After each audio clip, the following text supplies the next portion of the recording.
What's up everyone, how are you all? Today we are back with another blazing Naruto story. What if Naruto accidentally activated a love jutsu on Succubus? If you enjoy then please like, share and do comments. And also check the description to original creator of this beautiful creation. Long ago, the village hidden in the leaves was attacked by a monstrous demon fox spirit. The Kyuubi, as it was called, brought upon destruction to the whole village. One shinobi stood up to the fox. He was known as the Yondaime Hokage, and he was one of the greatest heroes of his time. He banished the fox away, sealing its chakra into a newborn baby, ending his own life and taking the fox with him. He was heralded as the savior of Konoha, and is revered by shinobi and civilian alike. Truly a great example of the will of fire. It was October 10th, 12 years had passed since the Kyuubi had attacked Konoha. People mourned, celebrated, cried, laughed, all thanks to the work done by the Yondaime Hokage. The only one who wasn't celebrating or mourning was Naruto Uzumaki. He woke up early in the morning to his alarm clock and groaned. "Damn it, I have to go to school today. Maybe I should skip." As soon as the thought crossed his mind, an extremely angry young man with a top knot of brown hair appeared in his brain. "Naruto, if you ever miss class again, I will find you and tie you to a chair all day." Naruto shivered at the thought of his sensei and academy teacher and devised a plan to get to school. Normally he wouldn't have to think too hard about how to get to school, but this day was, well, different. For some reason, every year, the villagers were extra mean to him on his birthday. While he was used to the glares and the mean comments, he usually never got harmed all too seriously. Usually, he remembered when he was younger, probably about 6 or 7, he saw the celebrations and wanted to join in, not really understanding what they were for. He was smiling when he left his house, but a mere 3 hours later he was sitting in urgent care with multiple broken bones and suffering a serious concussion. From that day, he vowed to never try and celebrate his birthday in public again. He never really understood what he did to deserve such treatment. Everywhere he went, civilians and shinobi alike would just glare at him, pulling away their children and friends as if to protect them from some disease. He assumed that he had done something before he could remember, or that it might have been something his parents had done. He had never met them, but the Sandaime Hokage never told him anything about them. Naruto had asked the man many times about who his parents were, and the older man just brushed off the question, saying it wouldn't bring them back. Naruto had cried after that. He wanted nothing more than to meet his mother and father. He was jealous of how other children went to school with lunches made by their mothers. He was jealous when their parents would come and pick their children up from the park. When he was playing with kids, he forgot about his loneliness, only for it to return as soon as their parents arrived to pick them up. He was left in the shadows of the setting sun, walking home all by himself. Seeing the other children with their parents tore at Naruto's heart. In his mind, he would always imagine what he thought his parents would be like. Right now he was caught in one of those reveries. He was sitting at a breakfast table, patiently waiting.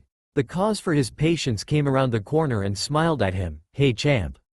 Good morning," his father said, eyes crinkling into a smile. Naruto returned with an even larger smile. His father was a tall man, lean yet well-muscled from his countless years of training. On his head were spikes of light brown hair, with a texture similar to Naruto's, and he gazed at his son with loving, green eyes. Everyone told Naruto that he and his dad looked completely different but were the same child on the inside. Some wondered where Naruto even got his blonde hair from, until they saw his mother. Speaking of which, his mother came out of the kitchen, gently carrying a tray of food for the whole family. She was of average height, lean just like his father, however in contrast, her hair was long, smooth, and an almost blinding blonde. The only thing brighter than her hair were her blue eyes, which were just like Naruto's.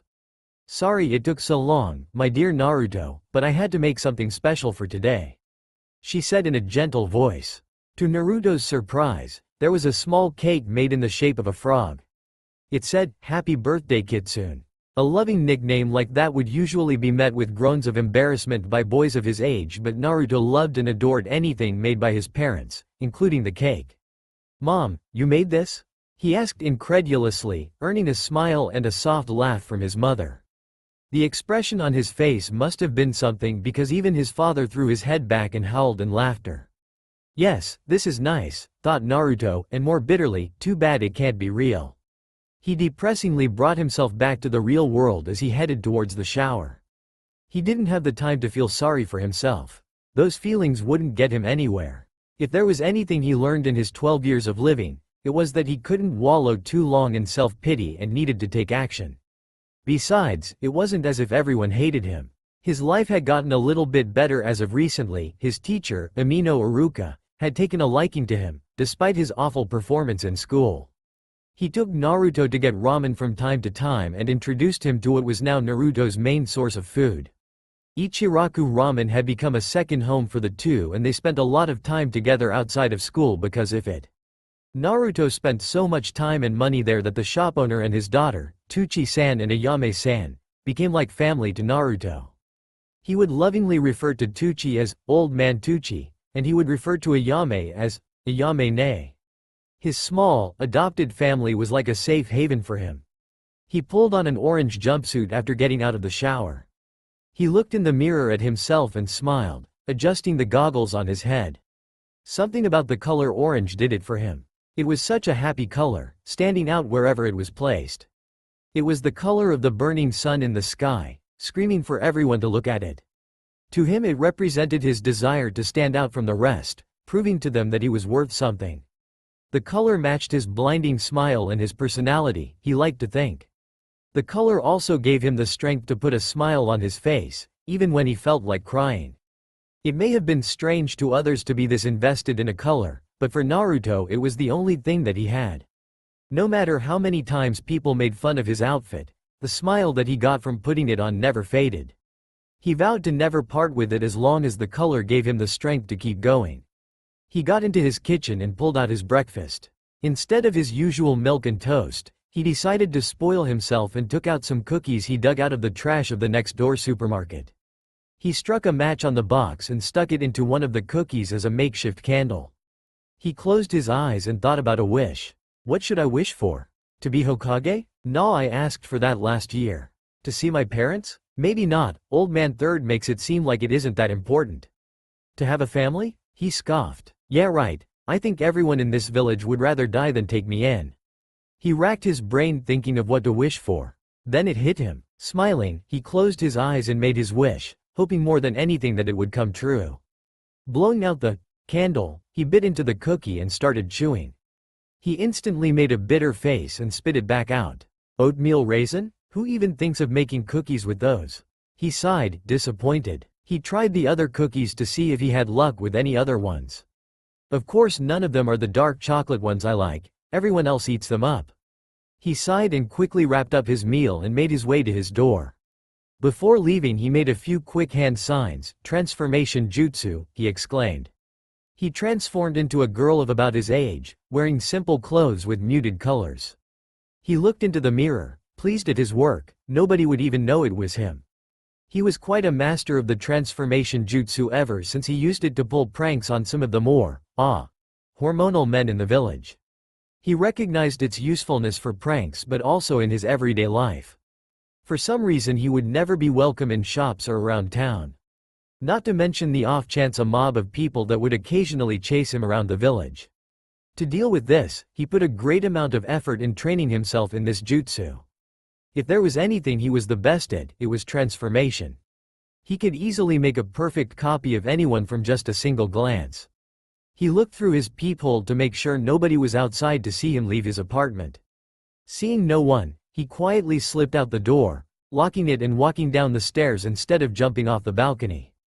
He was taking very careful notice not to go by any of his usual habits in case someone got suspicious. He was not normally a paranoid person, except where ghosts were involved, but he didn't want to die on the same day he was born. He walked calmly toward the academy building, not drawing attention to himself. He was so caught up in his efforts to stay hidden that he didn't notice that he was being watched as he left his apartment. Should I do it? I've put this off for so many years. A girl thought to herself as she sat on a rooftop, looking into the window of our resident troublemaker's home. She looked at the rising sun, noticing the time. He will be up any second. All I need to do is knock on the door and say, "Happy birthday." It's not that hard. Get yourself together. She took deep breaths and closed her eyes as her heart started beating harder. Hinata Hyuga was a timid girl, she always had been. She stayed quiet most of the time in the academy since she didn't want to draw attention to herself, fearing that she might mess up or make someone feel bad. She was also extremely worried about the thoughts of a very specific young blonde. Even though she would never have been able to vocalize it, she had a massive crush on Naruto Uzumaki. The boy had crept into her heart and had complete control over her when he was in her presence. While Hinata would never say it, the rest of their academy class knew, as well as their teacher. He had figured out in the most embarrassing way. "Okay class, we are taking a quiz." The students all collectively groaned. Now, let's not get too down, you're here to learn after all." Iruka said, "I am going to quiz you on some basic ninja skills. You will have 30 minutes to finish this quiz. When you are done, please flip your paper over and wait for the time to expire." He passed out the quizzes and started the clock. When his back was turned, Naruto looked hopefully at the ceiling. Splat! The class looked up and broke into laughter. Iruka's face was turning red under the paint. His nostrils flared as he screamed at the blonde in the back. "Naruto, get down here right now. You will be staying after class to clean this up." Naruto beamed and jumped right out the class door, on his way to the principal's office, for the third time that day. Iruka grumbled and excused himself to the restroom to wash off and change, leaving Mizuki in charge. The white-haired Chunin stood over the class, a motionless look on his face as his eyes glazed over the classroom. Iruka returned a few minutes later and excused Mizuki and began to pace around the classroom, to make sure students were not cheating. Hinata was quite a smart kunoichi and had some of the best grades in the class. She had already finished, with 10 minutes left on the quiz. She had her paper turned over and was doodling in it. She smiled and giggled softly to herself as she looked at her paper. She was so busy enjoying herself that she didn't notice Iruka was passing by her and failed to cover up her paper. Iruka looked down and saw hearts surrounding a chibi version of his favorite student. He looked closer and saw another heart, and inside it was Naruto and Hinata holding hands, looking into each other's eyes. My, for such a young age she sure has artistic talent. He thought and immediately froze, recognizing the meaning of the drawings. She likes Naruto? His eyes widened as Hinata saw him looking. Her face instantly colored red as she frantically moved to cover the drawing, but the expression on her teacher's face told her that the damage had already been done. She immediately passed out from the embarrassment on top of her quiz. Iruka just smiled and moved on, everything now making sense. He had always wondered why she kept on stealing glances at Naruto. He had even noticed that she had slowly been moving closer and closer to where he sat. When class was dismissed later that day, he was approached by a very red and nervous Hinata. "Is there something you need, Hinata?" he asked kindly. "CCC could YUPP please N not MMM mention W would USS saw Tite anyone?" She stuttered out, not making eye contact with him. "Of course Hinata, it's not my place to tell him," he replied, then adding, "Good luck, you'll need it with him, trust me." At that last comment Hinata smiled and got even more red as she gave him a quick bow and hurried out of the classroom. She shook her head to get out of the dream and noticed that Naruto was getting ready to leave. "Oh no, I need to get it to him fast." She looked down at the parcel she carried. She had always been giving him gifts on his birthday, ever since he was put in the hospital a few years back. She felt such incredibly pity for him that she wanted to do whatever she could to make his day better. Later that day she went into a small stand in the market and saw a cute frog wallet that she bought. She took it home and wrapped it with purple wrapping paper, making sure the folds were neat and clean.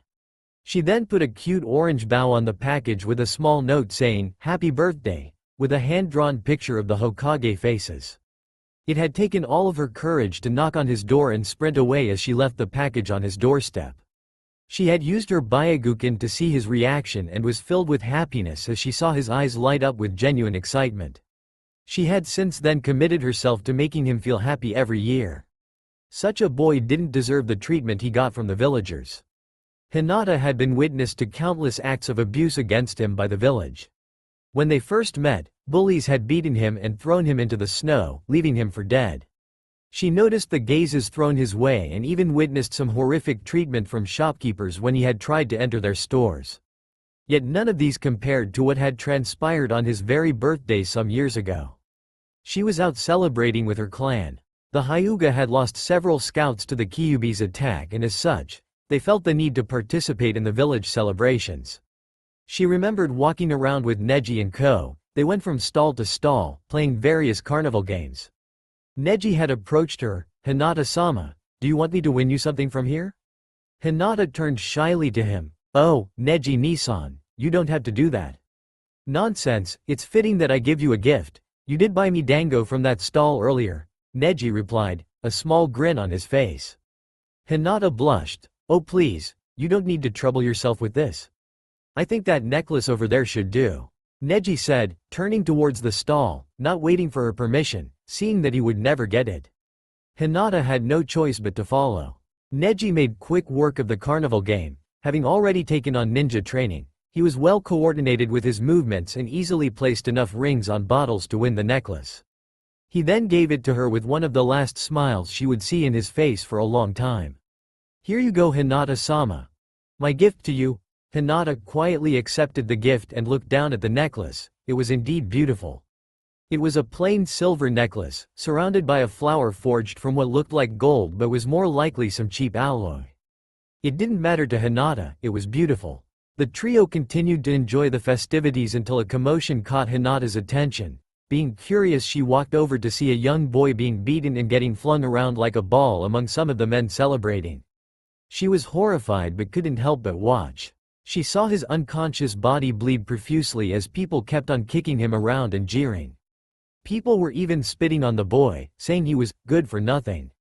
As people were getting for the next round, she caught a glimpse of his face and recognized who the lifeless punching bag was. "No, not Naruto-kun. No, he can't be dead, please no." The conflicting thoughts inside her stirred the knot in her stomach. She remembered him being the boy who saved her from the bullying, the one who selflessly took the abuse and even smiled to her after. She had wanted to get to know him better, but he had already left. Seeing him later at the academy was a huge relief, but she still couldn't bring herself to talk to him. She had no idea what was stopping her, but whenever she had laid eyes on the boy, her heart rate quickened and some feeling rose in her developing chest. Now that very boy was close to death and by the hand of the very village he grew up in. She was so shocked and paralyzed by fear that she couldn't move. The abuse continued until Anbu showed up and imprisoned those men on the spot. The boy was then rushed to the hospital, and that was when Hinata noticed he was wearing a self-made sign that said, "Birthday Boy." Anger developed inside her as she realized that this boy was getting treated so roughly on his own birthday. Being of the Hyuga clan, she was given lavish celebrations and expensive gifts every year she grew older, yet this boy who was stronger than she could ever be was being treated like trash. No, it wasn't right, and she would make sure to make it better for him in the future. Usually she would just fearfully knock on his door and run away, so as not to be seen. She felt guilty about not being able to celebrate, but once she figured out why she had that weird feeling in her chest every time she saw him, she couldn't help but be shy. What was different about this year was the fact that she wanted to give the package to him herself, without running away.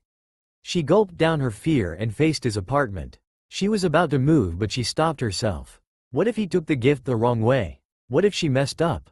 What if he didn't like the gift? She thought to herself. She always wanted to get closer to the boy, but she had a bad habit of stuttering and blushing furiously around him. The one time he touched her, he was checking to see if she had a fever of some sorts, after which she immediately fainted. She was still deciding about her gift. She concluded that she had to give it to him. She had seen him so lonely throughout their years in the academy, and she wanted him to know that somebody cared. His half-hearted birthday celebration saddened her completely. She wanted so much to bust in and sing happy birthday to him, but she couldn't bring herself to it. However, she had taken too long in deciding and Naruto had already left. She sighed and left his apartment, planning on dropping it at his doorstep later. Arriving at the academy, Naruto let go of the transformation. There was no point in trying to fake his identity here. Ninja could tell the difference between a transformation and a real person pretty accurately. He let out a breath he didn't realize he had been holding in. On the way to the academy, he had almost been caught when he was helping a shopkeeper pick up some fruit that he had dropped on the ground. "Thanks so much, dear, your parents must be quite proud of you," the elderly woman said, kindly smiling. A shadow immediately crossed Naruto's face as he wanted to scream out that his parents were dead. The shopkeeper noticed and asked, "What's the matter?" "Naruto, flustered, looked up waving his hands, and no. Nothing's wrong. I'm all fine, Datbeo. He mentally cursed himself for saying that last bit at the end.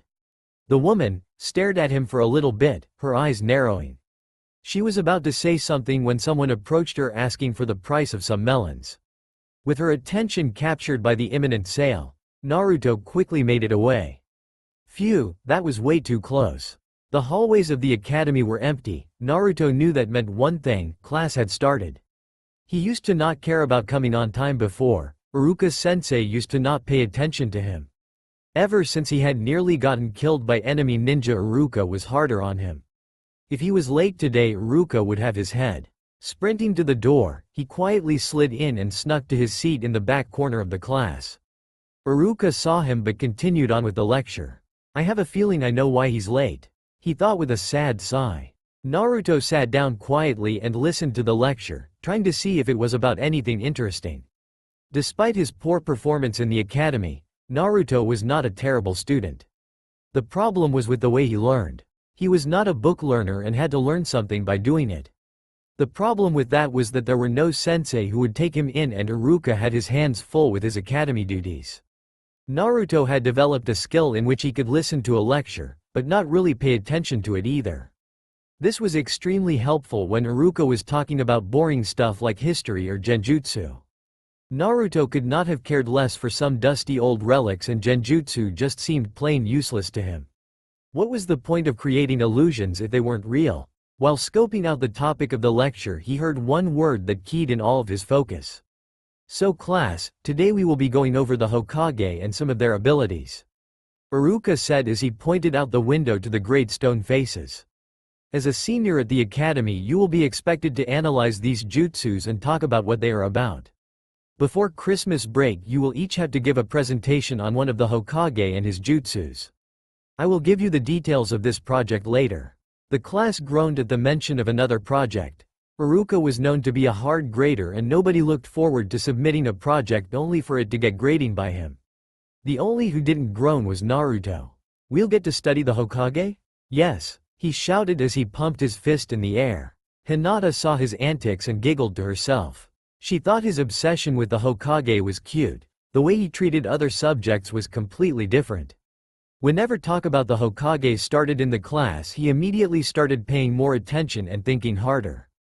His face when he thinks is so cute. She smiled. Although she thought it was cute, she also deeply admired his conviction. He was the bottom of their class and nobody really saw anything special in him. However, he had convinced himself that he would be Hokage, and he will be the greatest of them all. Hinata said to herself, "Oi, quiet down Naruto, I'm trying to sleep here." The voice came from the notoriously lazy Nara boy. Shikamaru had been hiding behind the dog that was perched on Kiba Inuzuka's head so that Iruka wouldn't notice. "Shikamaru, you're always trying to sleep. Why do you think we have the night?" Naruto shot back. "Night or day, doesn't matter. I still need to sleep, so please, keep it down." Shikamaru said as he closed his eyes again. "I'll talk all I want. You should treat the future Hokage with some respect, Datbeo." Naruto smiled, pointing at himself. "Naruto, you could never become Hokage. You're such a loser, and you're the dead last of this class too." Sakura pointed at Naruto. "Yeah, you don't even have the skills to be a real ninja. You can't even make a clone. If anyone would be Hokage here, it's Sasuke-kun," Ino said, staring dreamily at Sasuke Uchiha. "God damn it." Sasuke cursed under his breath. He set them off again. Does he realize how annoying they are? Who him? He's just some quiet emo kid who doesn't talk to anyone. What's so special about him? Naruto shot back. The whole class was arguing now. All the students were ganging up on Naruto, telling him he would never be Hokage, that he was a loser, that he was the bottom of the class. Sasuke's fangirls were screaming at the top of their lungs, threatening to beat Naruto up for saying things like that. Hinata was fuming. How could they say such things? He is not useless, he is a great ninja, he can, and will be the greatest Hokage you have ever seen.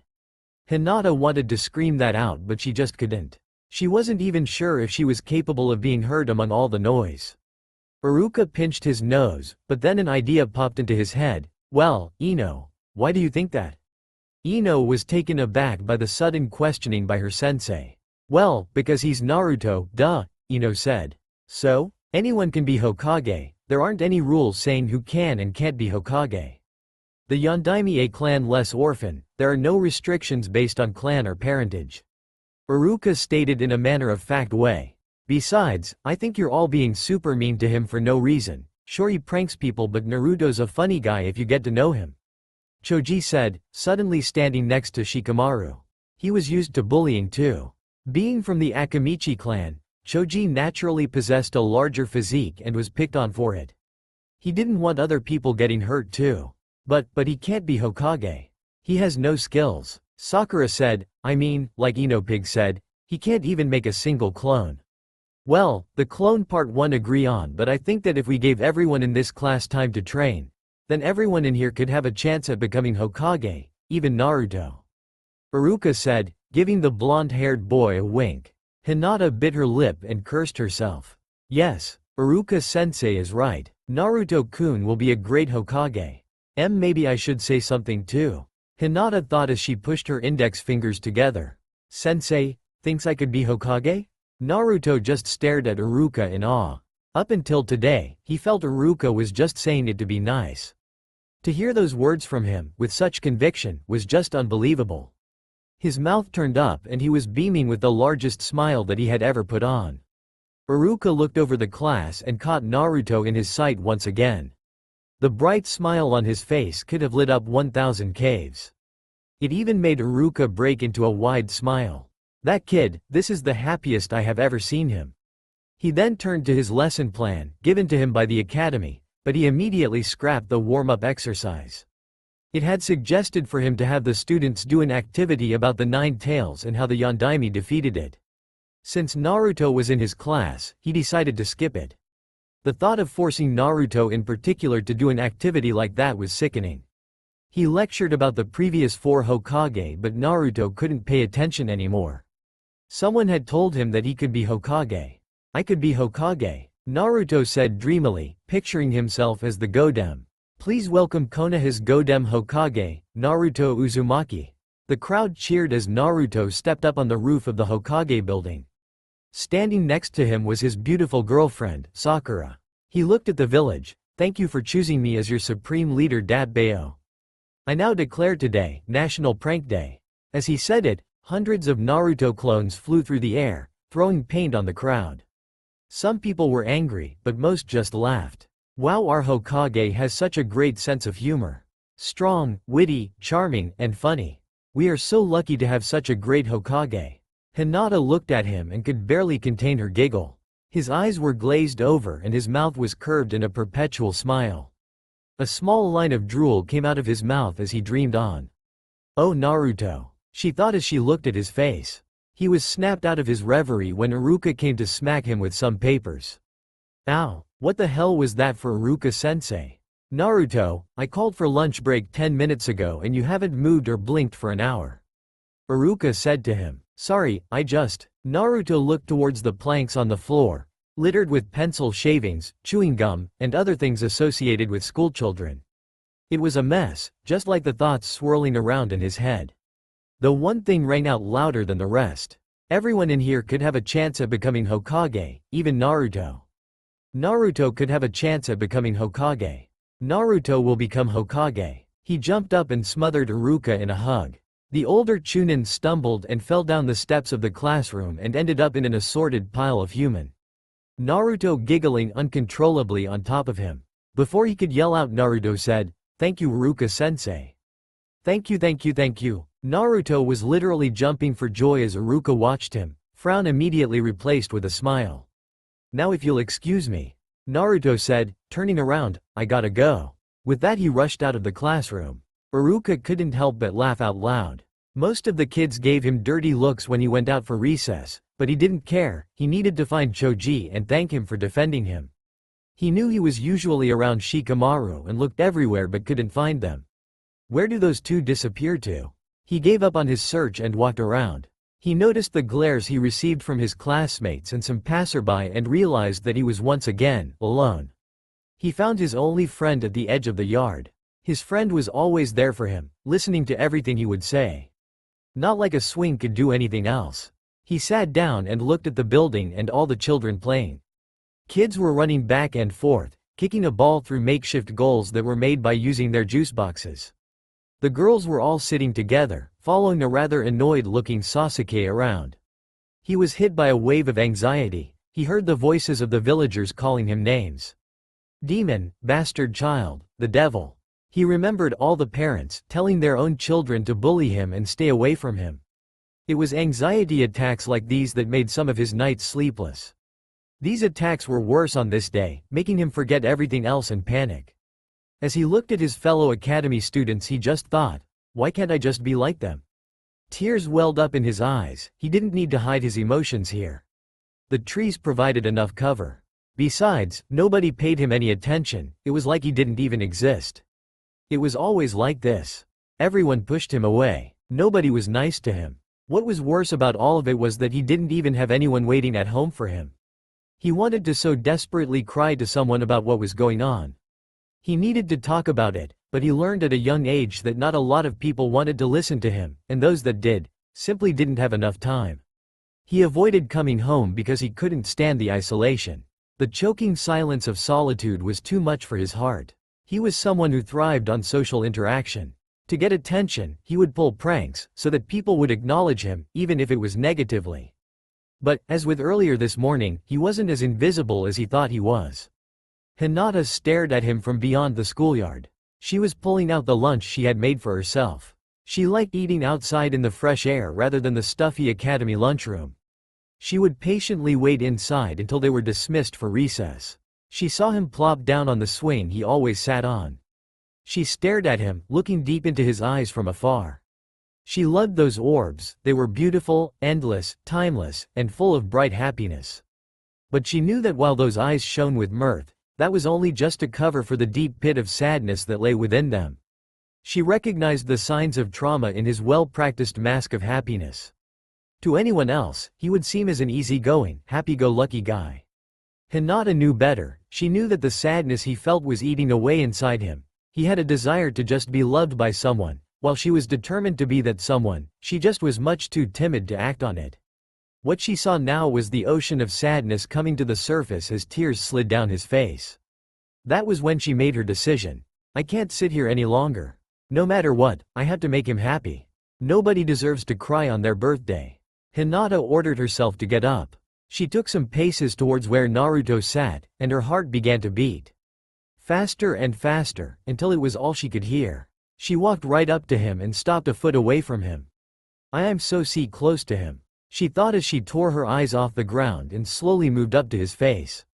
He hadn't noticed her approach as he was still staring out sadly at the playing children. She studied his face and blushed, getting redder and redder. She looked at the whisker markings on his cheeks that were so endearing.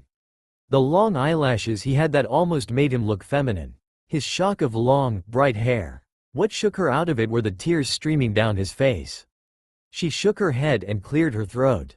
Naruto didn't say anything. He continued to look out. She cleared her throat again and called out, Naruto-kun, huh? What? Hinata? When did you get here? He said, jumping up and vigorously wiping his eyes as he smiled. Hinata's heart was doing somersaults at the sight of his smile, but she reminded herself of why she was here. Just wanted TT to say Hinata took a breath and cleared her head so that she didn't stutter, happy birthday Naruto-kun. Naruto's eyes widened and tears threatened to spill out. Someone was wishing him a happy birthday. Someone said, happy birthday, to him. Not only that, but a girl said it to him too. His day just couldn't get any better. Well, thanks Hinata-chan, he said, causing her to nearly faint. Hinata, CC-chan? He CC called me Hinata-chan? Her face turning the color of a tomato. I also wanted to tell you. She took a deep breath, gathering her courage since her thoughts had already been in place for years. Can I do it? I think that you would make a great Hokage. She screwed her eyes shut so that she couldn't see his reaction, fearing the worst. It was then that Naruto's eyes lit up even more, his look of shock turning into a smile when he remembered what Iruka said earlier. Yes, it doesn't matter what the villagers say to me. Iruka-sensei believed in me and so does Hinata-chan. Thank you so much. It was then that his stomach let out a mean growl. Now it was his turn to turn red. He rubbed the back of his head sheepishly. Sorry about that. Guess forgetting your lunch isn't that good of an idea, huh? Hinata's eyes shot up. What? Why you didn't eat lunch? She reached into her pack and brought out her lunch and shakily pushed it to him. Why you seek and have mine? She offered him. Naruto's eyes widened. Not only did she wish him happy birthday, but she was also offering him her lunch? There's no way I could take this, she's so small. She needs the food. Oh no, I couldn't take your food, Hinata-chan. It is yours after all, he said, lightly pushing the box back. No, it's okay, Naruto-kun. I'm not that hungry. She said, pushing the box back. You know what? How about we share it? He said, raising his eyebrow. That way both of us get to eat datbayo. Me and Naruto-kun.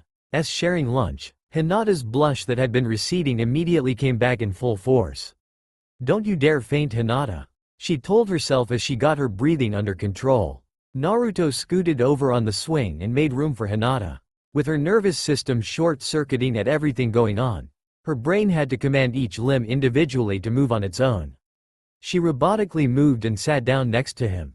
I'm right next to him, eating from the same plate. She started eating, hoping that it would distract her from him being so close. Naruto had tried to make conversation while they were eating, but all Hinata could manage were basic gestures and one-word responses. Then she noticed a bee buzzing near his head. Naruto-kun, there is a bee, but I'll take care of it. She activated her Byakugan and aimed a finger strike at the insect. Only to miss and hit Naruto in the face, and to her horror, knock him out. Her eyes widened with shock. Oh no. What did I do? She frantically rushed around his unconscious body, using her Byakugan to reopen the tenketsu that she accidentally closed. Wow, that dream was nice. Hinata-chan actually shared her lunch with me. That was nice of her. Well, time to wake up. Hey, why is someone touching me? Naruto's eyes shot open as he jumped up and quickly scanned his surroundings, his fight-or-flight response triggering. He instinctively grabbed a kunai he kept in his pocket for self-defense. Years of being harassed had drilled into his brain that if anyone was touching him, especially while he was asleep, it almost always signaled something bad. Hinata gasped and fell back on her butt from his sudden outburst. Quickly taking into account what was going on, and putting all the puzzle pieces, Naruto shook off the effects of the gentle fist as he recollected all his memories until. Geez, Hinata-chan, you sure pack quite the punch, he said, smiling a bit awkwardly. She immediately turned red and held her hands to her chest. I'm sorry about that. She apologized softly, earning a laugh from Naruto. They realized that they still hadn't finished their lunch when Naruto's stomach growled and they continued their meal. This time in silence. They ate until recess was finished and walked back inside together. Naruto opened the door and grinned at Hinata as he made a grandiose gesture, ladies first. Hinata giggled at his antics, her face still red from embarrassment, and said her thanks as they walked in. Hinata sat down in her seat and turned to see Naruto putting his stuff down next to her. Is this seat taken? He asked, clearly a bit nervous. HEWW wants to sit next to me? Hinata thought. She managed to shake her head from side to side as he plopped his stuff down. Thanks for the present, by the way, Hinata-chan, the food was amazing, he said, smiling at her. She turned redder and redder, poking her index fingers together. Do I tell him? Will he think I'm a creep?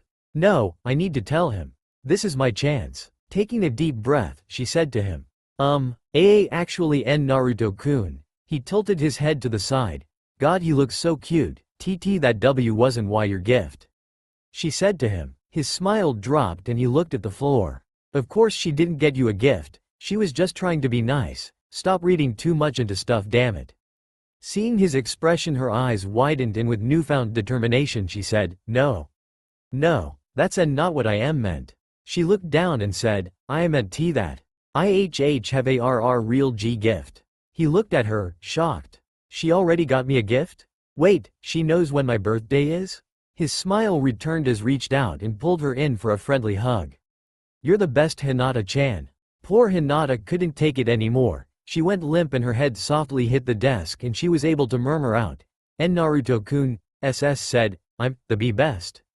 Naruto just looked at her puzzled. Was she really that tired? Maybe she needs to sleep like Shikamaru. Wait, class is about to start. He started shaking her to wake her up as the lesson started. Hinata-chan? Hinata-chan? Hinata? Hinata? He whispered, trying to wake her up. If you keep on doing that, she'll pass out again when she wakes up, a deadpan voice said. Naruto turned and smiled. Hey, Shikamaru and Choji. The two boys sat down near Naruto. Shikamaru eyed the boy and just chuckled to himself. He may have potential, but he sure is dense. It would be much too troublesome to explain to him now. Hey, I needed to tell you something, Naruto said, looking intently at Choji. What's up? Choji asked. I just wanted to thank you, Naruto asked, bringing his eyes up. Choji raised his eyebrows. For what? Well, for standing up for me. What else? Naruto said, a bit irritated at the boy's actions. Choji looked at him and smiled warmly. He then held out his bag of chips to Naruto, offering him to take one. Naruto grinned and took a chip and scarfed it down. His tongue lit up in a disco circus of flavor. Wow, that's good, Naruto exclaimed. Choji let out a hearty laugh. You like it? It's ramen flavored. This statement caught Naruto's full attention. What? No way. Where do I get more? He exclaimed, earning another laugh from Choji. The rotund boy gave him a smirk. Well, there's no more of them left. Naruto's head immediately dropped, but his head shot back up again expectantly. I'll give you a bag, I have plenty at home. Naruto salivated as Choji handed him an unopened bag of his new favorite snack food. Naruto then stopped thinking about food and carefully set the bag down under his desk. He then looked at Choji with a serious face. Thanks a lot, Choji, this means so much to me. He gave a soft smile to the boy. Choji understood completely what Naruto meant. Prior to Shikamaru, he had no friends in the academy. It wasn't until Shikamaru started to spend more and more time with him that he was able to appreciate small gestures of kindness. He knew the weight of his actions on Naruto and was proud to be able to call him a friend. Hinata was having the greatest dreams. She was in a field with Naruto. They were having a picnic. All she heard from him was, "You're the best, Hinata-chan," as he ate her food. She giggled at his antics and they both sat there, enjoying the meal. Naruto then turned to look at her and said something that stopped her heart. I love you, Hinata. His normally expressive eyes were serious as he stared into her eyes with a warm smile. He then turned over, resting on his left arm so that he could face her. He brought his face closer and closer to hers. Her heart was trying to break out of her chest as she returned. I love you too, Naruto-kun, as their faces came closer and their lips opened just slightly. Her dream was shattered as she woke up to her name being called and looked around. She was in the academy classroom and it was empty. The only people being there were Naruto, Choji, and a sleeping Shikamaru. Hinata-chan, are you finally awake? Naruto called, looking right at her. Class was over a few minutes ago, wake up. Hinata squeaked from his stare and started blushing from embarrassment at passing out during class. She was also a bit embarrassed to face Naruto after that fantasy she was just having. What did I miss?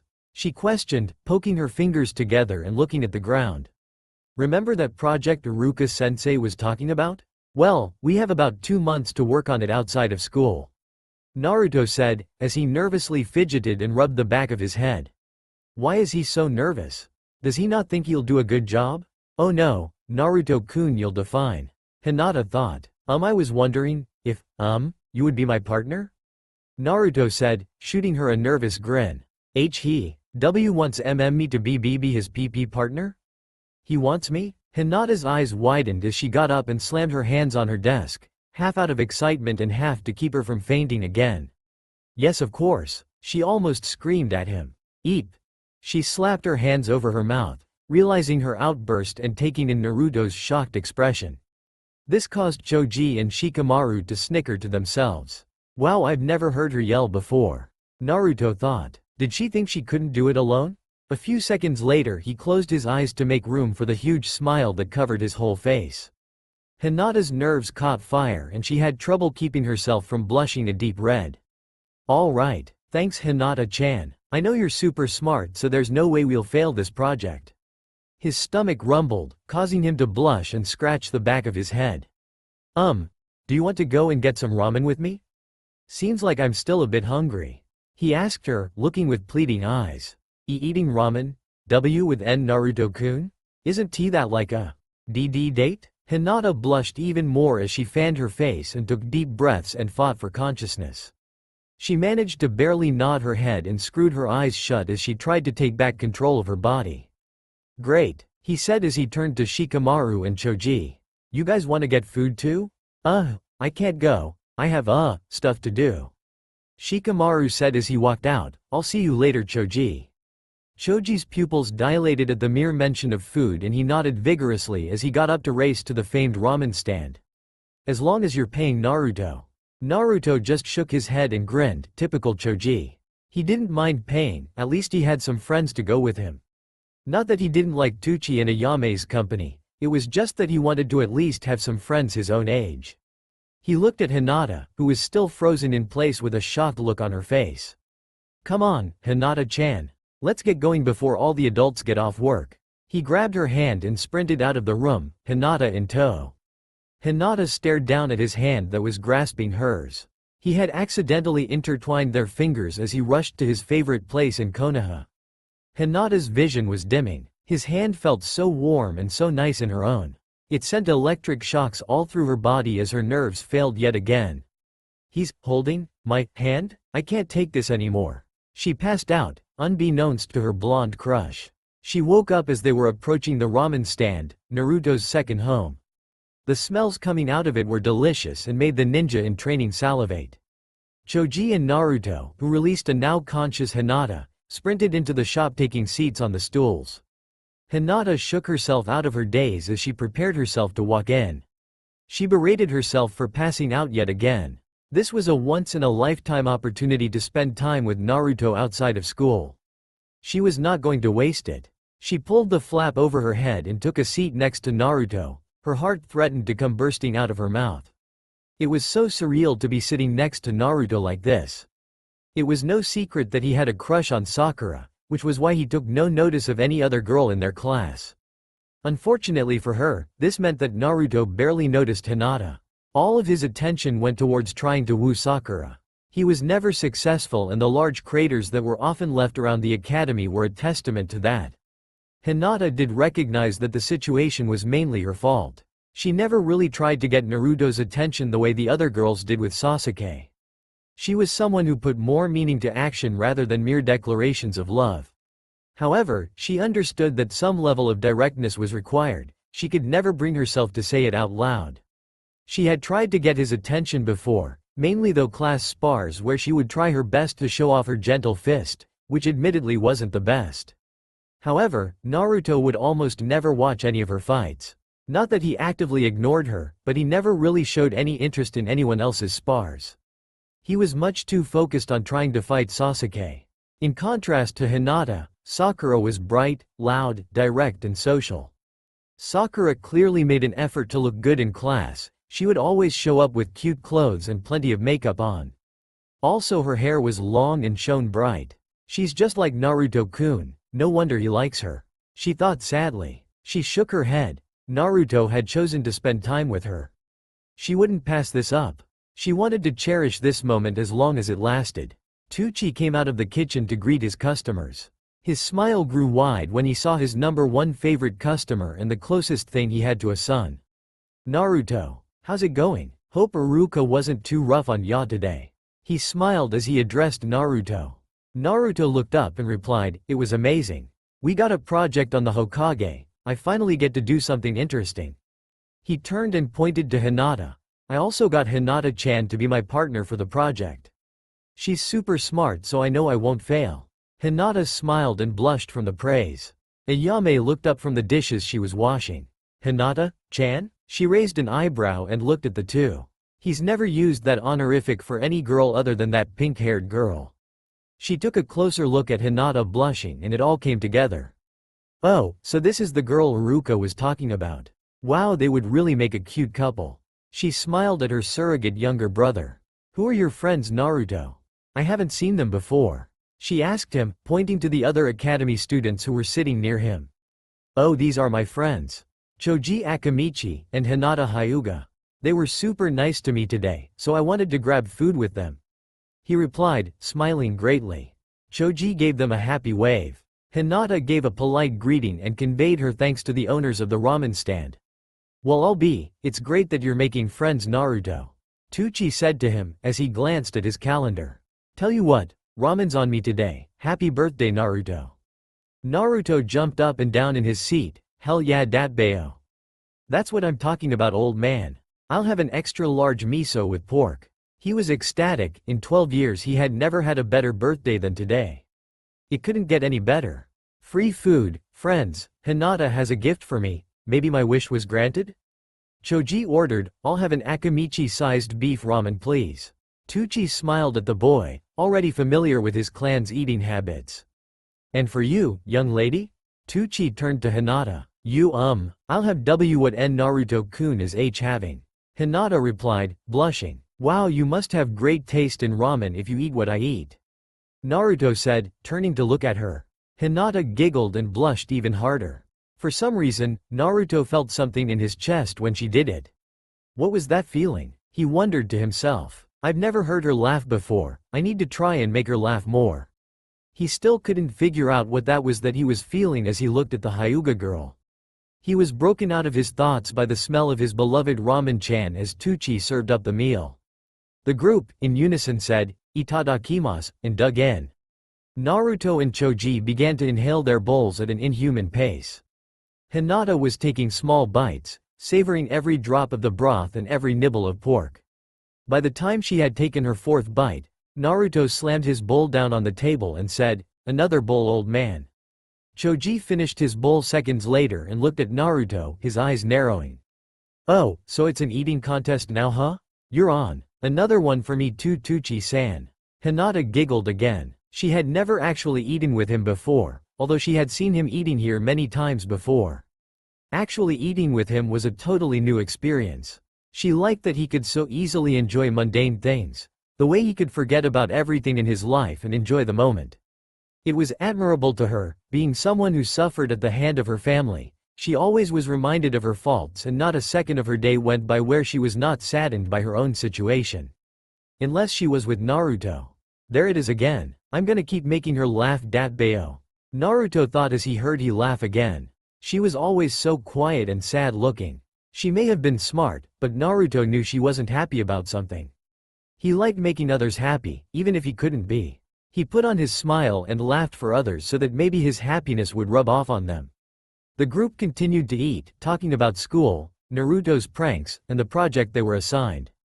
Tucci just looked at Naruto and smiled. It's been so long since he's smiled this much. I'm glad he's found some friends his age. That has to be the girl Ruka has been talking about. He chuckled to himself as he went to the back of the restaurant. It was time to make a bet with someone. There, it's all done. Hiruzen Sarutobi sighed as he lit his pipe and relaxed in his chair. Today was such a busy day, he had to deal with all the merchants and performers who were coming for the celebration of the defeat of the Kyuubi.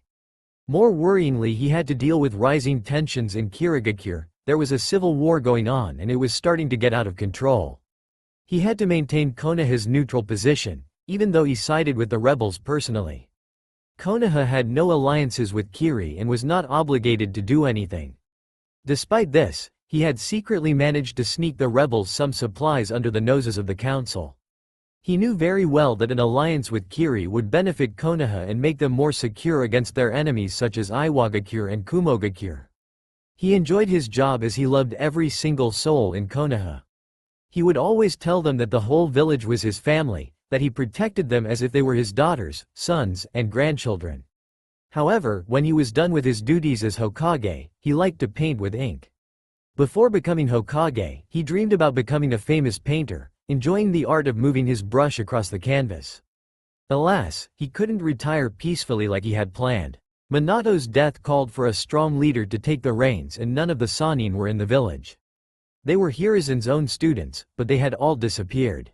Jiraiya was Konoha's spymaster and therefore was almost always out of the village, gathering intel on their enemies and the situation in the neighboring lands. Currently, he was in Kiri, assisting with the situation there. But Hiruzen knew the real reason Jiraiya didn't like to be bound to the village.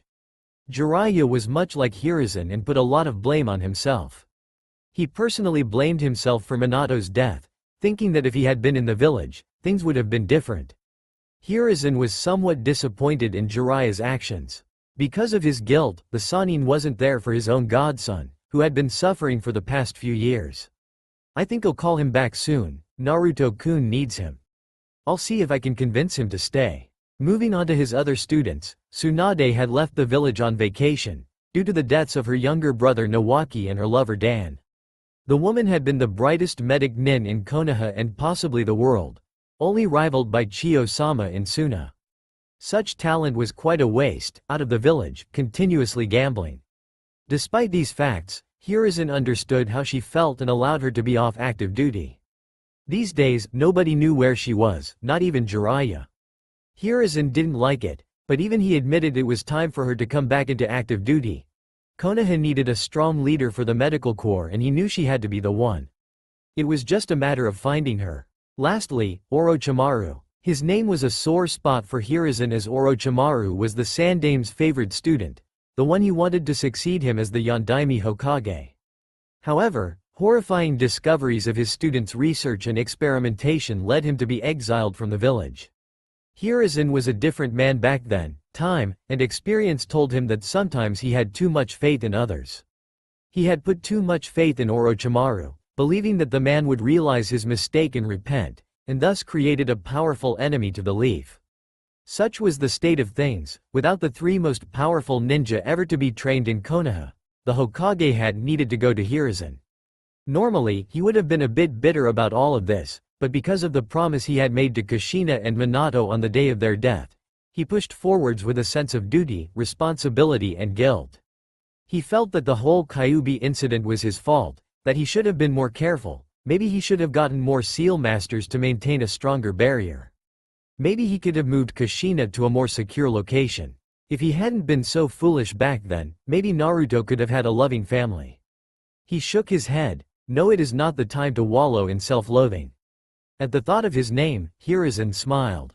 The young blonde boy, despite being reckless and brash, gave him such immense happiness. The boy could easily bring a smile to the normally serious Hokage and never failed at making Hiruzen laugh. What made Hiruzen the proudest was Naruto's dream and conviction to become the greatest Hokage there ever had been. It was exactly what both his parents had wanted so many years ago, and that dream lived on through their son. Hiruzen turned to his crystal ball and activated his surveillance jutsu. The jutsu was made during his reign when he found out about the Uchiha coup d'état. The jutsu allowed his to keep the clan under his watchful eye, however in recent years, he used it more to keep an eye on his late successor's son. He came upon the vision of Naruto within the familiar walls of Ichiraku Ramen. He saw him sitting next to a few other children too. He smiled at the vision of them all talking and laughing together. I was worried for no reason. Of course Naruto will be fine. He smiled to himself as he deactivated his crystal ball and went back to smoking. Choji had left to go home, leaving Naruto and Hinata alone. Hinata's heart was doing its own workout as she noticed that she was alone with him. I can't faint NN now. I have to give him his present. She turned to him, looking down. NN Naruto-kun, N need tea to give you your birthday present. She said as she reached underneath her seat. Oh thanks, Naruto said, smiling. You didn't need to, Hinata-chan? Today was fun enough as it is. He still couldn't fathom that someone had gone out of their way to get him a birthday gift. Oh, Naruto-kun, it's nothing, she said as she forced herself to smile and look up. She then handed him the small box and he graciously accepted it. He noticed the packaging and something felt familiar about it. It was a purple box with an orange bow tied to the top. Where have I seen this before? Then it hit him, images of his frog wallet, his sleeping hat and his first pair of chopsticks came into mind. His eyes widened and he looked at Hinata. He's staring at me. Did I do something wrong? Hinata racked her brain, thinking of what could have caused Naruto to stare at her like that. Her heart wasn't helping at all as it did was screamed for her to faint, but she needed to stay conscious right now. She needed to be there for Naruto as he opened his gift. No, it just has to be a coincidence, I bet it is. He shook his head and opened the box and looked inside. To his delight there was a few seeds and flower bulbs, along with a guide to all the plants in Konoha. He turned back to Hinata in awe. How did you know I like to garden? I've kept that as a secret for years. He blushed a little in embarrassment and continued to stare, slack-jawed at the girl who had just given him a gift. He indeed liked to garden, but he mainly kept it a secret, not wanting to be bullied for it. It wasn't like anyone asked him what he liked to do, but he was very sure that nobody would ever find out about this one hobby.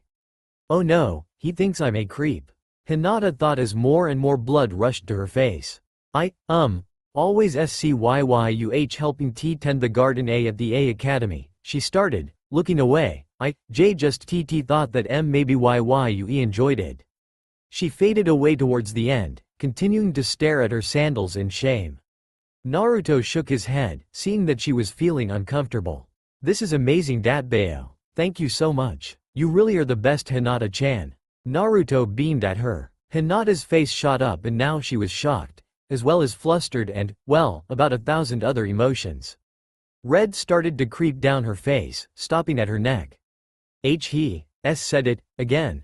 She grabbed a glass of water and hurriedly drank it to cool her face and calm herself. No P problem Naruto-kun. Happy beer, eep. He gave her a hug and she let out an undignified squeak as her world began to spin again. Twice in a single day, he had hugged her. She was so close to him. She could smell his jacket and caught his scent. It was better than she could have ever imagined. He smelled like sweet, burning wood and combined was the smell of ramen that seemed to follow him wherever he went. She felt his heart beating through his jacket, the gentle thumping a stark contrast to her heart's erratic pace. She took in this experience and fought to stay conscious. She wanted to remember this moment for the rest of her life. Naruto let a rather dazed and dreamy-looking Hinata go and looked out of the shop towards the setting sun. Oh crap, I gotta go home. See you at school tomorrow Hinata-chan. He transformed into his disguise and ran out the shop. Hinata broke out of her dreams and landed right back in the real world as he transformed. Naruto-kun, just hug me. She thought as she collected herself and got up, thanking Tucci once again for the great meal. She began to walk home, feeling like she was flying. For the first time ever, she was smiling as she walked into the Hyuga compound. Hiyashi noticed Hinata's uncharacteristic good mood as she entered the compound. He pondered, wondering how she could have been so happy. Hinata, he called out, how were your classes today? And where were you just now? Hinata froze at the sound of his voice and shuddered. She turned and gave a polite bow. They went well, Oto-san. I just had some dinner with friends, that is all. She bit her lip and thought about mentioning the project, also. We have a project and my partner is Uzumaki Naruto. Wanted to let you know in case he came here to work on it.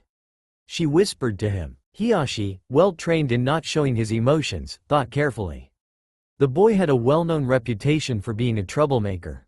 Hiyashi had discussed the boy with some of the other council members but he had never met him in person. Several on the council vehemently detested the boy, saying that he was a demon child. Hiyashi was not Shikaku, but he had an analytical mind of his own. He always wondered what had caused them to have such distrust in the boy when their Hokage spent most of his free time caring for the child. In Hiyashi's eyes, if the Hokage trusted the boy, it did not matter whether he was a Jinchuriki or not, the boy was of no danger to the well-being of the village. He understood the politics of power too well, and knew the burden the child took on for the sake of the village. The boy's behavior was still somewhat peculiar to Hiyashi. He seemed to wish for the attention of the entire village at times, pranking anyone he could. But paradoxically, the boy also made efforts to disappear at times. In fact, the boy sometimes would make extra effort to leave the village and spend time alone in the outskirts of the wilderness surrounding Konoha. His scouts had reported that the boy would usually leave for the rivers and spend days, fishing for his food and sleeping in the trees. He had also heard about the boy's apparent lack of skills, that the boy was not able to master some basic academy ninjutsu. It worried him that his daughter, who was supposed to represent the might of the Hyuga clan, was associating with such a person. He sighed and said to Hinata, very well then, make sure that he does not hold you back, and he turned away, walking back into his room. Also, it is your choice if you want to go to the festival tonight. No thank you, Oto-san, I'm very tired. Hinata said, only half lying. The real reason she didn't want to go was because the festival was only a reminder to her of what happened years ago. Her father nowadays gave her the choice since she had displayed a great discomfort in attending the festival. At first, he thought it was because she wasn't born at the time of the Kyuubi attack and therefore had no real connection to the festival. But then he realized that she held a different view of the festival, almost disgust. He never pried too far into his daughter's life and therefore could not fathom why she would be disgusted by the celebrations. However, from what he heard from Ko, it may have had something to do with the Uzumaki boy. He left without saying a word. Hinata's lip trembled in anger as she heard the way her father talked about Naruto. She wanted to lash out, to tell him he was wrong. But she still wasn't brave enough to do such a thing. She still yearned for her father's approval, so she kept her mouth shut. She took a deep breath and returned to her room. She got ready for bed and lied down. Before she fell asleep, she pulled out her small locket, emblazoned with the Hyuga clan crest on one side and a lilac on the other side. It had been her mother's wedding gift from her father. It was a symbol that, to Hinata, proved that her father was capable of love. She opened the latch and looked longingly at the photos inside. On the left side was a black and white photo of her mother on her engagement day. She had looked so happy and so peaceful that day. Hinata loved her mother dearly, and the 5 years she had gotten to spend with her were the happiest years of her life. She pushed away the memories and looked at the second picture and blushed. Of course, it was a photo of Naruto that took the second spot in the locket. It was a photo she had cut out of her first-year yearbook from the academy. A young, 7-year-old Naruto beamed back at her with a grin that was missing a few teeth. Her heart hammered in her chest as she saw him and was reminded of everything that had happened today. She closed the locket and shut off her light, pleasant dreams awaiting her. A distance away, in an abandoned city, an old woman was packing up most of her belongings, mainly consisting of many cats and their food and toys. She had a massive plume of gray hair, evenly going out in every direction, tamed by a set of cat ears. Am I really gonna see Konoha, Ba-chan? Are there really other kids my age over there? Will I make friends? A little girl of about 11 years walked out wearing a large backpack. She had shoulder-length brown hair and was wearing an orange dress. In her arms was a gray kitten dressed in a blue kimono. The young girl was clearly distressed, of course she would be. After years of spending time with ninja cats, she had only seen the occasional Uchiha genin pass through their home. You will, my dear Tamaki-chan, trust me, you will. The elder woman said, as the two set off for the great city. Near some forests outside Konoha's walls, a mother and daughter were walking swiftly through.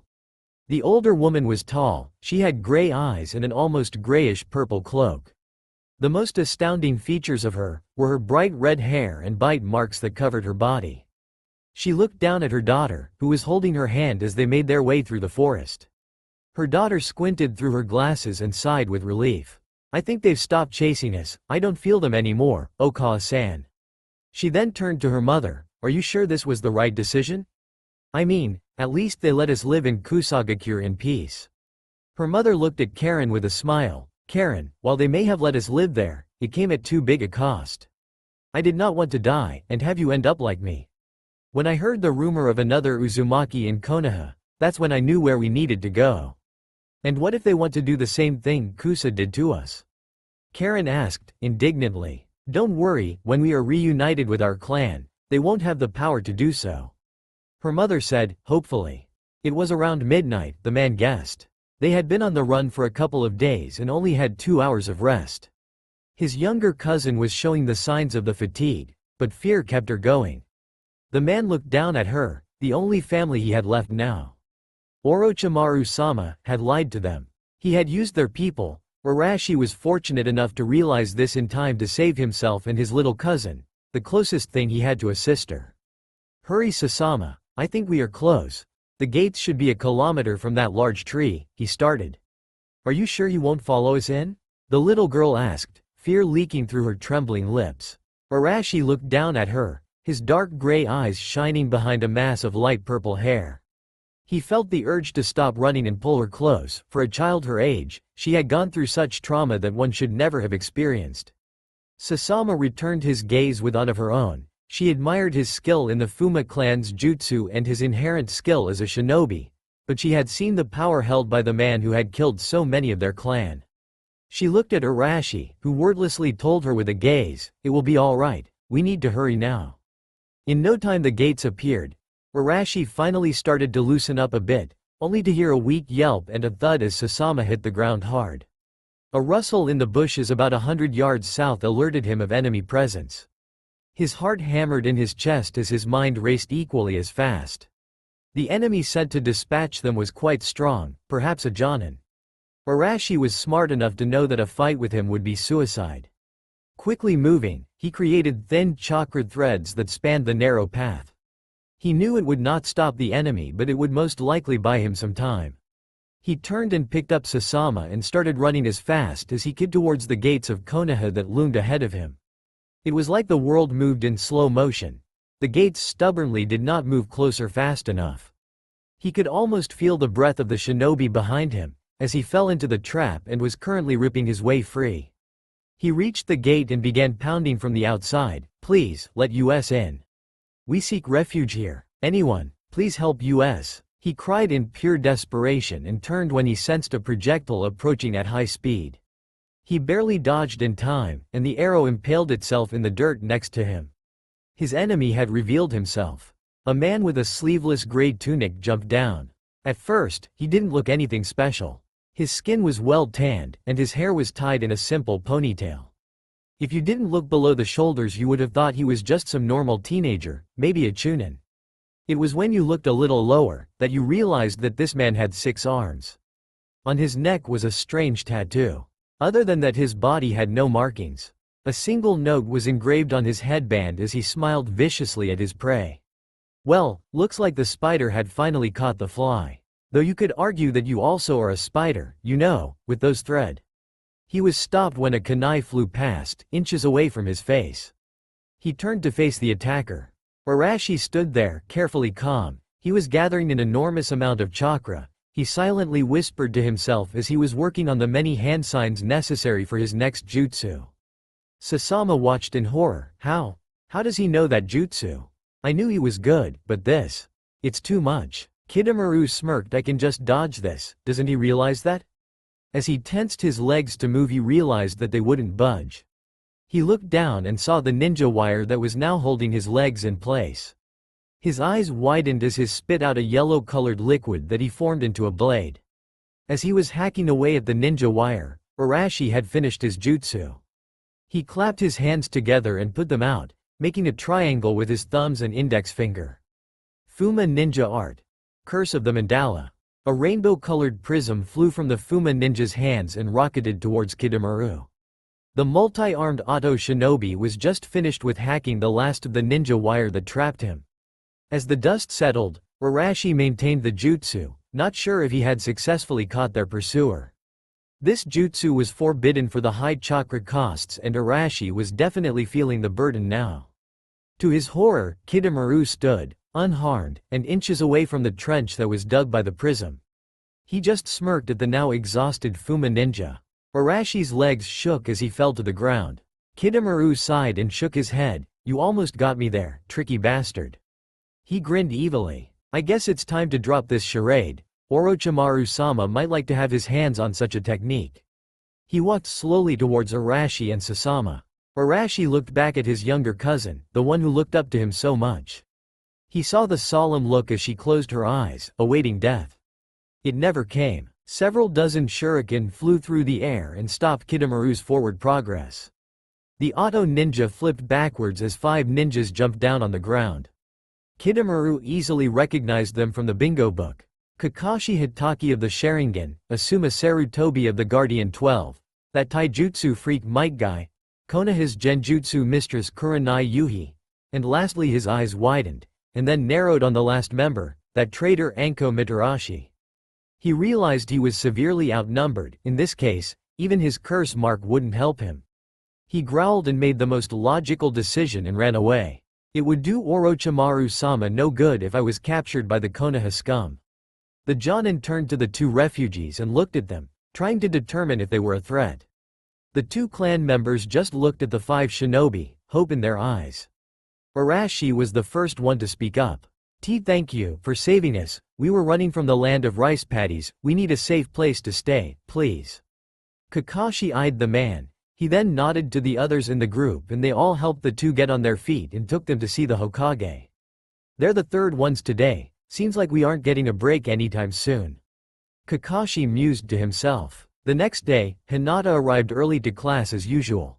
Not many students were there as she took her seat, waiting patiently for the lesson to start. What came next startled her. Naruto rushed into the classroom, early for once. He usually arrived in class just as Iruka was beginning to start the lesson, or he arrived very late. The latter always earned him a yell from Iruka. "Hey Hinata-chan, mind if I sit here?" Hinata blinked. "He wants to sit next to me? Again?" She was filled with happiness as she nodded. Naruto sat down and leaned back, folding his hands behind his head. He looked at her and whispered, "Thanks for the flowers by the way. They will look great when they bloom Datbeo." His smile lit up her whole world. No problem Naruto-kun." She smiled as she replied. She was proud she didn't stutter too bad. Just spending one day with him and she had started to get more comfortable in his presence. They both made some small talk about class and the project and soon Iruka walked in, followed by 3 children about their age. He looked up at the noisy class and then back to the 3 new students. Sasama looked, almost worried, as she observed the massive class. She seemed to be overwhelmed to see so many children her age. Meanwhile, both Karen and Tamaki had found something else to drag their attention to. Sasuke Uchiha. He cleared his throat and the class quieted down. They noticed the 3 new girls and looked at them like you would look at a strange creature. "Good morning class. Before we start today, I would like to introduce our new students." He started from nearest to him and pointed as Sasama. "Hello, my name is Sasama Fuma," she said softly. Tamaki then stood up and proclaimed, "The name's Tamaki." She then pointed to the cat who was perched on her shoulder, "And this is Denk, he's my ninja cat." That last comment earned a scoff from Kiba. "Ha, a ninja cat user. Now there's someone with even less potential than Naruto." The noise earned a glare from Iruka. Before Tamaki could notice, Karen stepped up. "Hey, my name is Karen Uzumaki," she said with a flip of her hair. She looked in the direction of Sasuke, to see if he noticed. Naruto froze when he heard her introduction. "Uzumaki? She's part of my clan?" Naruto had remembered asking Iruka about the Uzumaki clan, only to find surprisingly little information about the now-lost clan. It was known that the village of Uzushiogakure had been destroyed in one of the great ninja wars. It used to be the home of the once powerful clan. But other than that, not much else was known. It was very frustrating for Naruto. As someone who had no family, his last name was proof that he didn't just pop out of nowhere. It was proof that he was a part of something greater. That he wasn't alone. This girl showing up proved that his clan was still out there. He was beyond shocked. In his state, tears of happiness almost leaked out. Hinata had noticed his behavior, and was equally as surprised. She had not known that Naruto belonged to a clan of some sorts. She was happy that he had family now. All she hoped was that they ended up better than her own family. She wished for them to love Naruto, as kin, he needed. No, he deserved a family more than anyone. "Hey, I'm Uzumaki too." Naruto started, but it seemed that Karen was otherwise occupied as she and Tamaki rushed towards Sasuke. Naruto looked down in disappointment. I guess she's like the other girls in this class," Naruto said as he crossed his arms underneath his chin. Is this seat open?" Naruto nearly jumped out of his seat as he turned and saw the quiet, orange-haired girl from earlier next to him. Sure, no, it's not taken." He shook his head, "What I'm trying to say is that you can sit here." He finally finished, giving her a welcoming smile.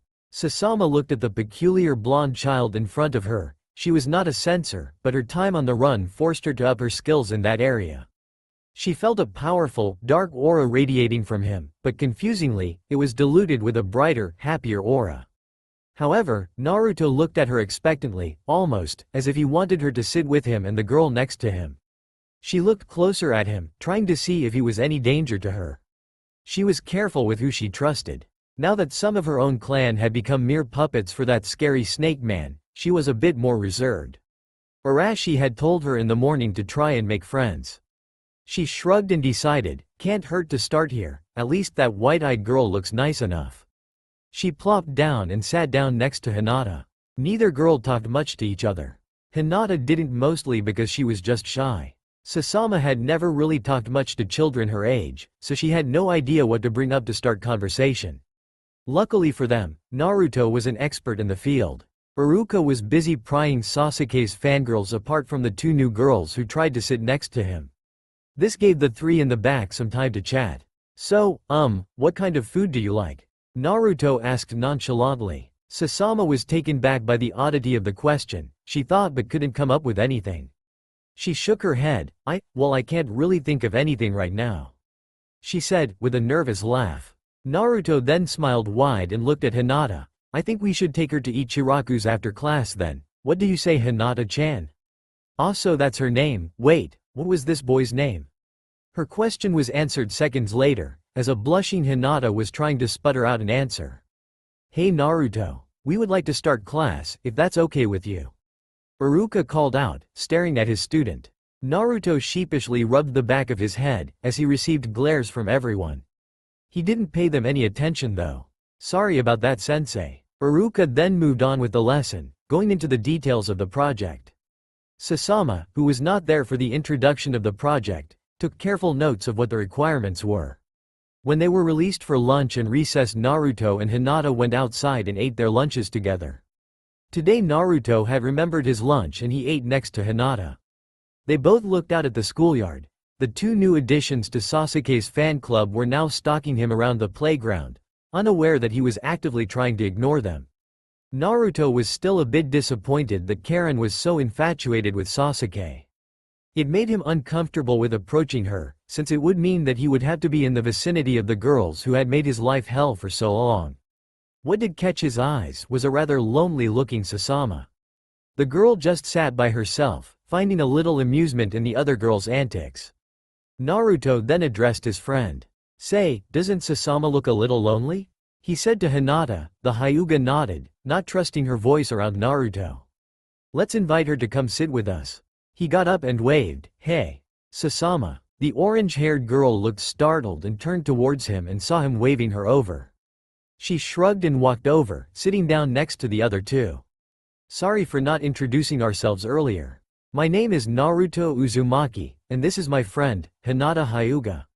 He said, pointing to a blushing Hinata. Sasama looked at the two, they seemed friendly enough.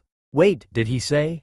Uzumaki? Like that other girl? She cleared her throat. So how are you related to Karen? She asked inquisitively. She immediately realized that she shouldn't have asked that question. Naruto's face visibly darkened and a sad look came over his face. Yes, he was disappointed, but he was also extremely angry. Here he was, an orphan. When he finally found out he had family, he was turned down in favor of Sasuke. Why always him? What's so special about being an Uchiha? He just forced himself to smile. Well, I'm not really sure. I didn't even know other Uzumaki existed until today. Sasama nodded. She then asked another question, trying to lighten the mood. So, about that project, I'm assuming that you two are working together. She sounded almost sad. Naruto looked at Hinata. The latter immediately understood what he wanted to do, and she nodded. Even though it would mean that her time with Naruto wouldn't be alone, she wasn't petty enough to shun someone else who clearly needed friends. Naruto then turned to her. Well, you could work with us. I know of a couple of groups who have 3 people. Sasama looked again at the boy. She could not figure him out. She had noticed that he received different treatment from the others. It seemed that the other students went out of their way to glare at him and treat him badly. Yet, for someone who was treated as such, he was so cheerful. So kind, so caring. It made no sense to her. She wondered if there was more to this boy than what she could see. Sure, that would be nice. Thanks, she said. The group sat for a while and ate their lunches. Sasama brought out a small pack with onigiri and began nibbling on her meal. Naruto broke the silence. So, which Hokage do you want to do the presentation on? Naruto asked, speaking between mouthfuls of instant ramen. I really like the Yondaime, but if you guys have a suggestion, I would like to hear it too. No, it's fine, I am comfortable with doing him too. Hinata replied. She knew Naruto idolized the Yondaime. She found it cute since everyone said that Naruto resembled him so much. He was fascinated by the man's nickname, the Konoha's Yellow Flash. Naruto had told her that he dreamed of a day where he would have a cool nickname like him. Well, I have no preference since I am not from around here. I think that should be fine. Sasama added. They moved on to talk about their project and figured that they would go and study the jutsu that got him his name, the Hirishin no Jutsu. Where do you want to meet to work on it? We could just stay at the library since we need to get books from there. He rubbed his chin, or you guys could come over to my apartment after the library and we could work there instead.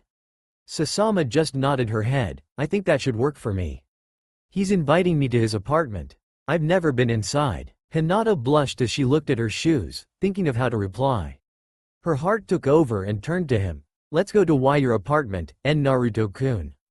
Before Hinata's brain could process what she had just said, Naruto beamed. It's settled then. We'll head to the library and then go to my apartment after. This project is gonna be great, Datbayo. Hinata then remembered her father's strict rules about staying out. Oh, I'll need to talk to my father first, if that's okay. She started getting his attention. Of course, I totally forgot about that. We'll meet you at your house and then we'll all head to the library from there. They all agreed and finished up their lunches. They spent the rest of recess playing by Naruto's Swain. Well, Naruto and Hinata did. For both of them, it was the greatest moment ever. For Naruto, it was the first time he wasn't alone on the Swain. Hinata offered to push him and he felt her gentle hands in his lower back, pushing him higher and higher. He had never been pushed before and he savored every moment. For the perpetually blushing Hyuga, it was a scene out of one of her fantasies. She thoroughly enjoyed pushing Naruto and hearing his laugh. She fought hard not to faint as they switched places. Even though he hadn't expressed any romantic interest, Hinata could still dream. Sasama stood back and watched the two, somewhat amused at the Hyuga's actions. So, she has a crush on him? And for the first time in a long while, Sasama smiled. Naruto was waiting outside Hinata's home, whistling to himself. She had gone inside a few minutes ago to ask for permission. Sasama said that she would meet the two at the library a bit later. He admired her house from the outside. It was massive. The only home he ever had was his small, single-bedroom apartment, and this place was like a regal castle compared to his mud hut. She's probably gonna hate my house, he thought, as he waited for her to come out. She arrived just a few seconds later, almost running out to greet him. I am free to work on this for a few hours today, she said to him, though I will need to be back home around 7 so that I can train for a bit. Oh, that's cool. What do you train on? He asked as they started walking towards the library. I train in my clan's taijutsu. It's called the Gentle Fist, she said, twiddling her fingers yet again. She was not used to talking about personal details as she usually let Naruto do all the talking. Gentle Fist? Oh, so that's what you hit me with, Naruto said, causing the white-eyed girl to blush furiously. Hinata was such a mystery to him. She was usually timid, shy, and kind of a weird girl. Not to say he didn't like her company, but he really just didn't know much about her. If he was going to be her friend, he felt that he should at least know some details about her. He decided to start with this. So how does it work? He asked her, curiously. She looked towards him as she explained to him how the Gentle Fist worked in tandem with her Byakugan. She left out the part about her weakness in it, since it was a clan secret that was not meant to be shared. He listened intently and made her blush as he focused all his attention on her. It was as if the rest of the world didn't exist and his focus was solely directed to her words and explanation. When she had finished, he nodded in understanding. We should spar sometime, Datbayo. I want to see it in action. The only experience I've had with it was when you knocked me out yesterday. He smiled as he looked at her. She blushed even harder. As spar? Naruto-kun? No. I don't think I see, kid. Don't want to hurt you. She poked her fingers together as she looked at the ground. Nonsense. I heal quick. If you do hurt me, don't worry. I won't blame you. He grinned as he admired her compassion. If either of us gets hurt, we'll just rush each other to the hospital. No hard feelings, Datbayo, he said as he stuck out his hand. Hinata nervously took his hand and shook it. She thought that in a few weeks, maybe she could drop the stuttering, but physical contact with him always left her feeling weak in the knees. Her legs shook as she tried to maintain her composure. They continued to walk. So, I just realized that I barely know anything about you. He rubbed the back of his head and laughed nervously, thinking about where to start. Do you have any siblings? Yes, I have a younger sister, her name is Hanabi. She replied. Oh cool, is it? His face darkened with sadness. I bet it's fun to have a sibling. Hinata frowned at his change in mood. She didn't like it when he got sad. She knew he had been lonely all his life. The fact that nobody was at home for him to love him would make her eyes well with tears. If there was anyone who truly deserved a loving family, it was him. She responded, well, she can be a pain sometimes, but I enjoy her company, but… she said, getting a bit distant. He perked up, hearing her voice get sadder. If it was in his vocabulary, he would have said she looked almost wistful, thinking about something that was lost. Do you want to talk about it? He asked, offering his help. She replied by shaking her head side to side and muttering an apology. They stayed away from family as they talked about other things, mainly the project and what they knew already. They had figured out which topics they needed to study and which books they needed to get. As they neared the library, they noticed Sasama waiting for them and they went inside together. When they approached the librarian, who gave a dirty look to Naruto, about the books, Hinata decided to ask since she was the only one out of the two who had actually been inside the library before. Naruto was completely unaware of how the library worked and gladly let Hinata take care of it. They walked out later, carrying the books that they had borrowed. As the three walked through the streets, Sasama noticed something odd. Every adult was staring at them with contempt?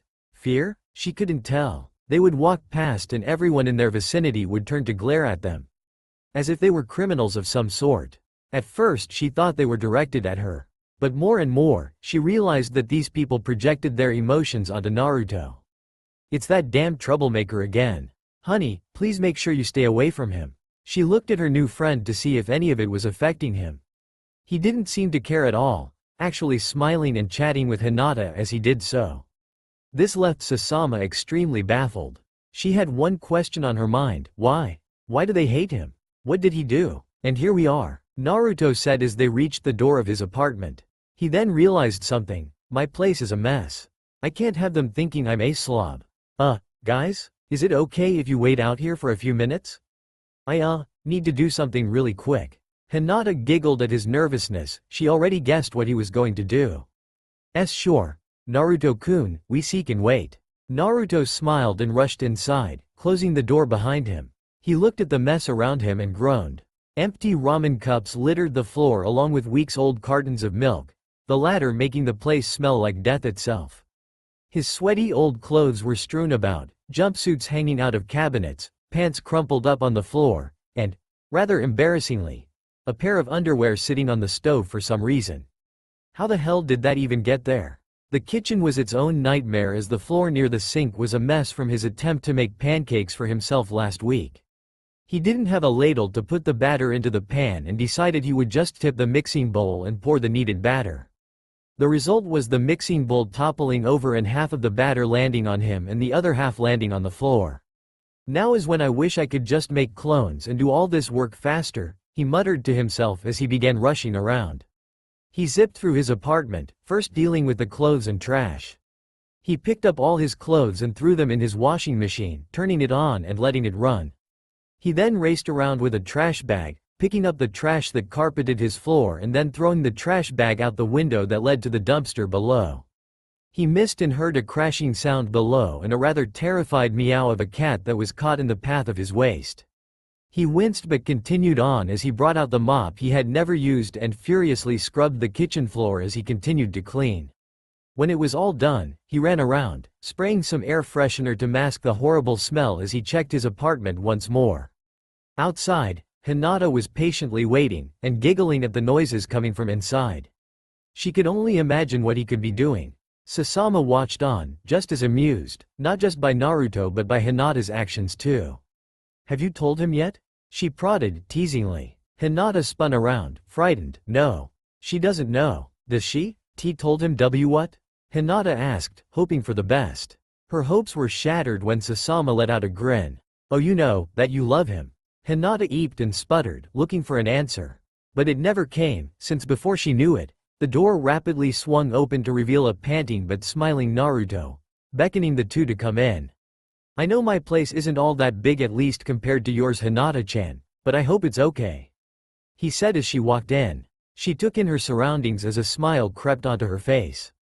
The apartment was small, but it was not cramped. One could call it cozy. The bright paint on the walls contrasted sharply with the dark wood flooring. The kitchen was small but had everything that was needed. His living area had a worn couch and old coffee table but no other furniture. It was practical and cheery, everything Naruto needed. "It's cute, Naruto-kun," she said as she took in the sight. He faked pouted and looked away. "It is not cute, it's just practical," he said, eliciting a full laugh from Hinata. He pried open one of his eyes to see her laugh and he got the same weird feeling in his chest and stomach. Was it nervousness? Or was it something else? Sasama almost laughed, it was just too obvious. The one thing caught her attention. Naruto, do you live alone?" she asked. She had noticed that the apartment was only big enough for one person, and the lack of a parent or anyone else at this hour hinted at that fact. His face fell a bit but he immediately brought back his smile, only Hinata noticed. "Well, yeah I do. I never knew who my parents were, I think they died when the Kyuubi attacked." He then scratched his chin. "Funny, I could never find any other Uzumakis in the graveyard or on the memorial stone." Sasama looked at him in shock. This boy was an orphan? He had never met his parents even once? Did nobody in this village want to take care of him as their foster child? The question spun wildly around in her head as she started to fully realize the struggle this boy was facing. "Well, let's not get too down," Naruto said, clearing his throat. "We have some books to study." "Damn it," shouted an exasperated Naruto. They had been working on the project for a month now. The deadline was now just 5 days away. All three of them had covered a vast amount of information about the Yondaime and had started to make some progress on the tactics of the Hirishin. The real jutsu's details were a top village secret, so the two could only go by what history books said about the jutsu. Why is this so complicated? I mean, I'm glad I learned about Fuinjutsu, but this Hirishin is just too complex. Fuinjutsu was especially interesting to Naruto. When he found out that the Hirishin was a type of Fuinjutsu, he looked up every scroll there was on the topic. For some reason, the blonde enjoyed the art of creating seals, saying it was like painting or doing graffiti, if only a little more dignified. He learned a whole lot about drawing and creating seals in this time and picked up on the concept quite quickly. Much to Sasama's surprise, from her short time in Konoha, she had adjusted well, making a small friend group with Naruto, Hinata, Choji, and sometimes Shikamaru, whenever the lazy Nara child felt like being social. She had noticed that Naruto rarely ever paid attention in class and had some of the lowest marks in the class.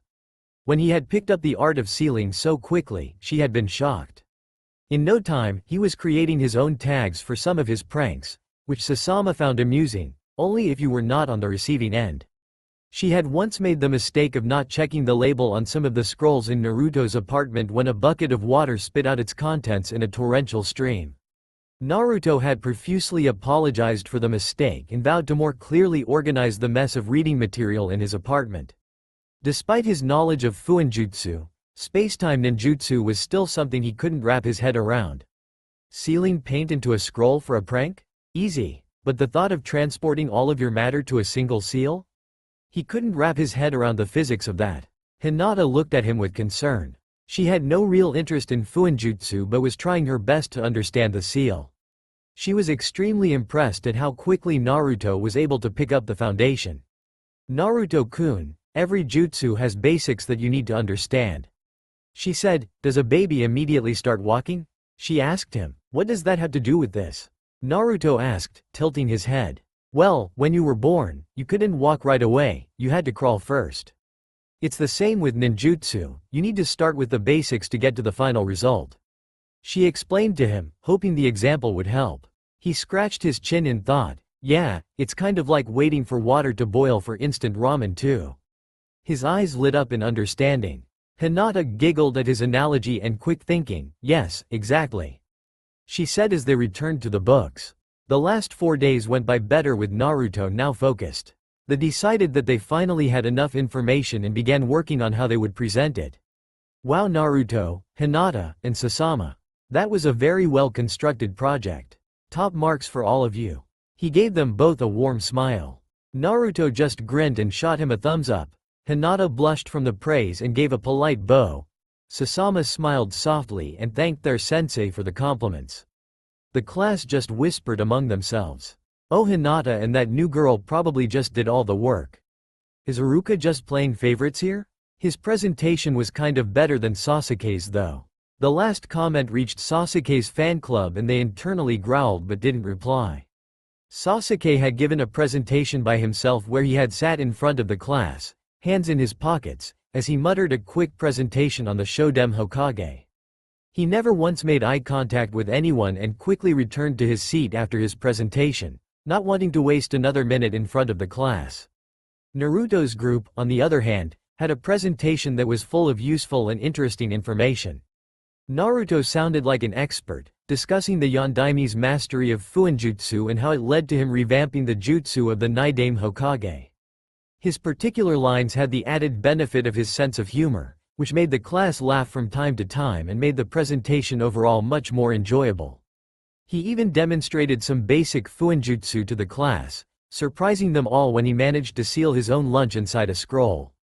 Hinata also did a great job. She was still mostly quiet and shy, but in a professional setting, she was able to communicate effectively. Mostly thanks to her time with the blonde boy, she had stopped stuttering and also was able to project her voice to the class in order to be heard. She was also very well prepared for the presentation, bringing in helpful diagrams and supplementing Naruto's commentary with them as well as a well-practiced speech on some of the physics related to space-time travel. Sasama was also impressive. Many of the girls did not really hang out with her, since she wasn't desperately in love with Sasuke. She didn't really associate with them, since she thought they were sort of strange in their pursuit of the black-haired Uchiha. Her voice had gone from barely being heard, to being one of her main strengths. The way she talked and explained the Yondaime's heroics during the Third Great War captivated the entire class, as if they were watching some sort of action movie. Soon, the trio was making their way to Ichiraku's ramen, on Naruto's insistence, since they had yet to take Sasama there yet. You guys did really good on the presentation. Especially you Hinata-chan, he said with his trademark smile. Hinata looked back with a smile of her own. Thank you Naruto-kun, but I couldn't have done it without your help.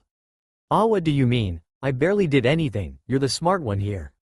He smirked, pointing at her. Sasama smiled too and looked at her friend. You know he is right. Without you I don't think I would have survived, being surrounded by Naruto's constant complaining.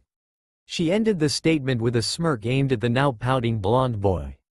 Hinata blushed and laughed with her friends. Naruto really didn't realize the affect that he had on the Hyuga heiress. If you had asked her at the beginning of the year to present and speak in front of a group of their peers, she would have shrunk away from the responsibility. The three arrived at the famed ramen stand and ordered their food. When it came out, Naruto watched Sasama expectantly, making the girl a bit uncomfortable. Come on, dig in, tell me how good it is, he said earnestly. Sasama shrugged and picked up a set of chopsticks. She slowly stirred the broth around and picked up a pile of noodles. Naruto watched as she ate. As soon as the ramen touched her tongue, Sasama's eyes shot open. She turned to Naruto with a surprised look. This stuff really is super good. She shouted, jumping out of her stool and begging for more, bewildered by the quality of the ramen. At least this is what Naruto saw. In reality Sasama had a more subdued reaction. She slowly ate the rest of the ramen while Naruto happily began digging into his third bowl. Sasama told them that she had to go home since her older cousin wanted to start instructing her in her clan's jutsu. They wished her goodbye and started on their way home. As Naruto and Hinata walked together, they made some more small talk as they walked out into the December cold, when Hinata remembered something. Iruka had announced that the last half of the year, they would be focusing on preparation for the graduation exams to become genin, and that they would be tested on basic academy ninjutsu. He had them all go through the jutsu as a preliminary, just to see where the class was. Naruto was able to do the substitution and transformation jutsu easily.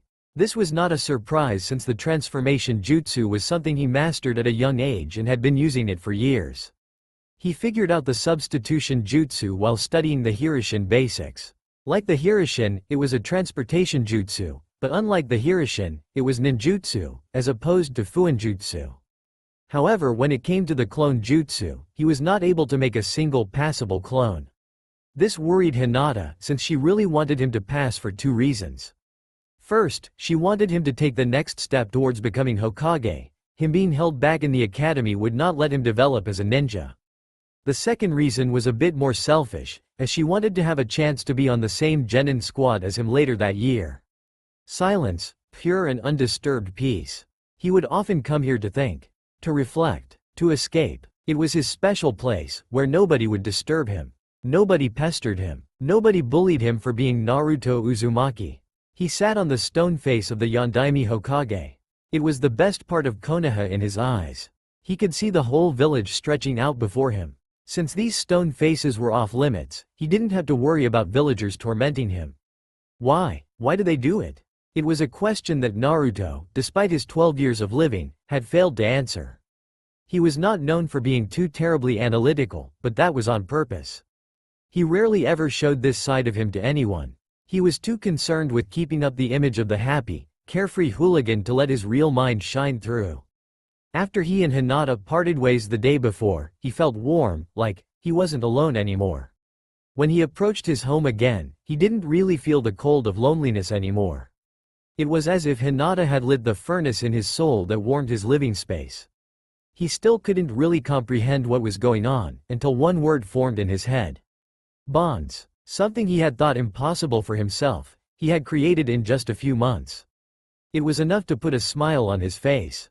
Though he was a far cry from achieving his goal as Hokage, he was still on his way to get people to acknowledge him.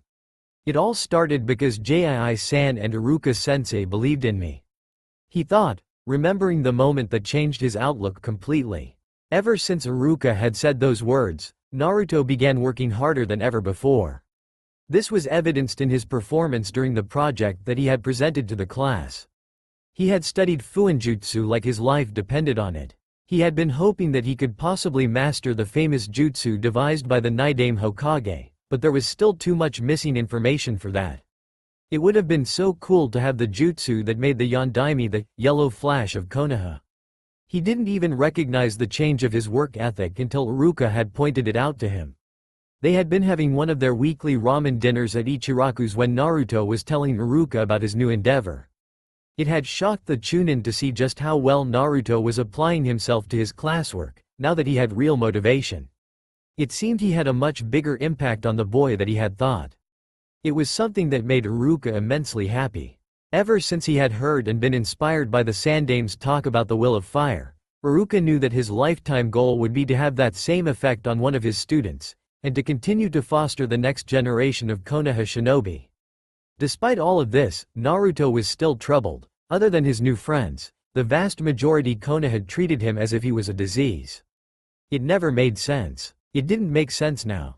So why did it bother him so much? Kyuubi brat. Monster. Disgusting child. He wasn't on top of the mountain anymore. He was back at the first and last festival he had ever went to. He was surrounded by the village he called home, but this place was not as welcoming as one would call their home. Ghostly figures howled and screamed as he heard the voices of scorn, agony, and hatred swirl around him. He felt himself shrink until these wraiths towered over him. He looked frantically around, trying to find a way out. He was hyperventilating now. His heart was pounding in his chest. He felt a kick in his abdomen, then his head, then someone swept his legs out and he fell down. He just remembered tumbling around, screaming for someone to save him. With a sickening thud, he hit the ground, making the spirits around him jeer in celebration. Kill them. A chill went down his spine. He looked frantically around for the source of the deep, demonic voice he just heard. The spirits had fled, the village was completely empty. Kill them. Again, it called out to him. Tears streamed down his face, he was scared out of his mind. This was too much. His anxiety attacks had never been this bad before. What was going on? Kill all who caused you such pain. He then felt something awful. Something malicious, purely evil, was radiating from a spot right behind him. Slowly he turned, fearing for the worst. Nothing came, he just turned, and the darkness disappeared. Worried, Iruka was looking down on him in horror, shouting his name. Naruto, wake up. Are you okay? Iruka yelled frantically. Naruto looked around and saw that he was at the base of the mountainside that the Hokage faces were carved into. He felt a dull pain all throughout his body. The various bruises all over him confirmed what had happened. Sorry, Iruka-sensei. Guess I wasn't paying attention.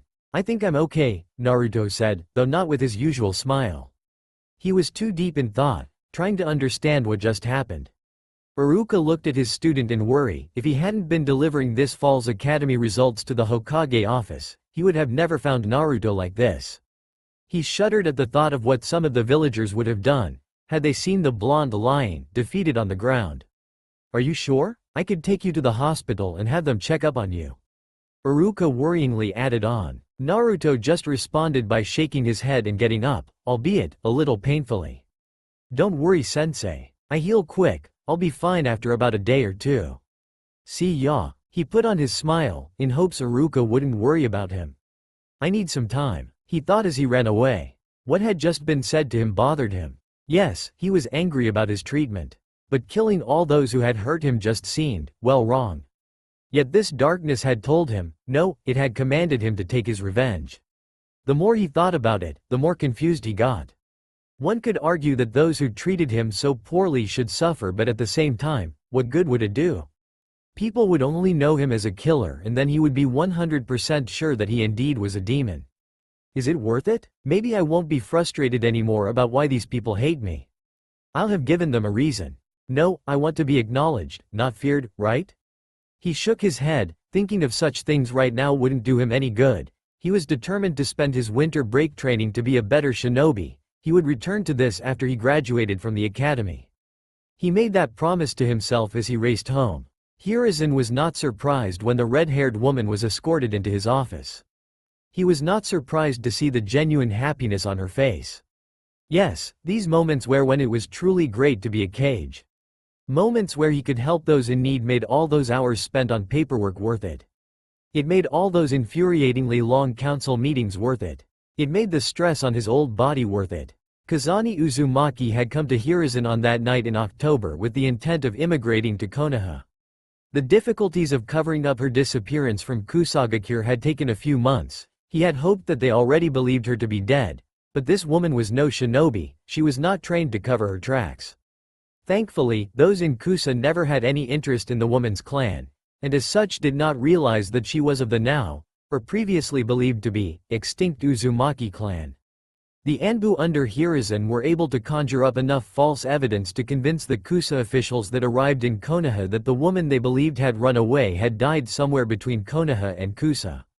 While her healing abilities were treasured by the Kusa officials, their village needed more immediate attention, so they begrudgingly gave up on searching. This allowed the woman and her child to live peacefully in Konoha while Hiruzen worked on getting their IDs in place, along with all of the papers necessary for full citizenship.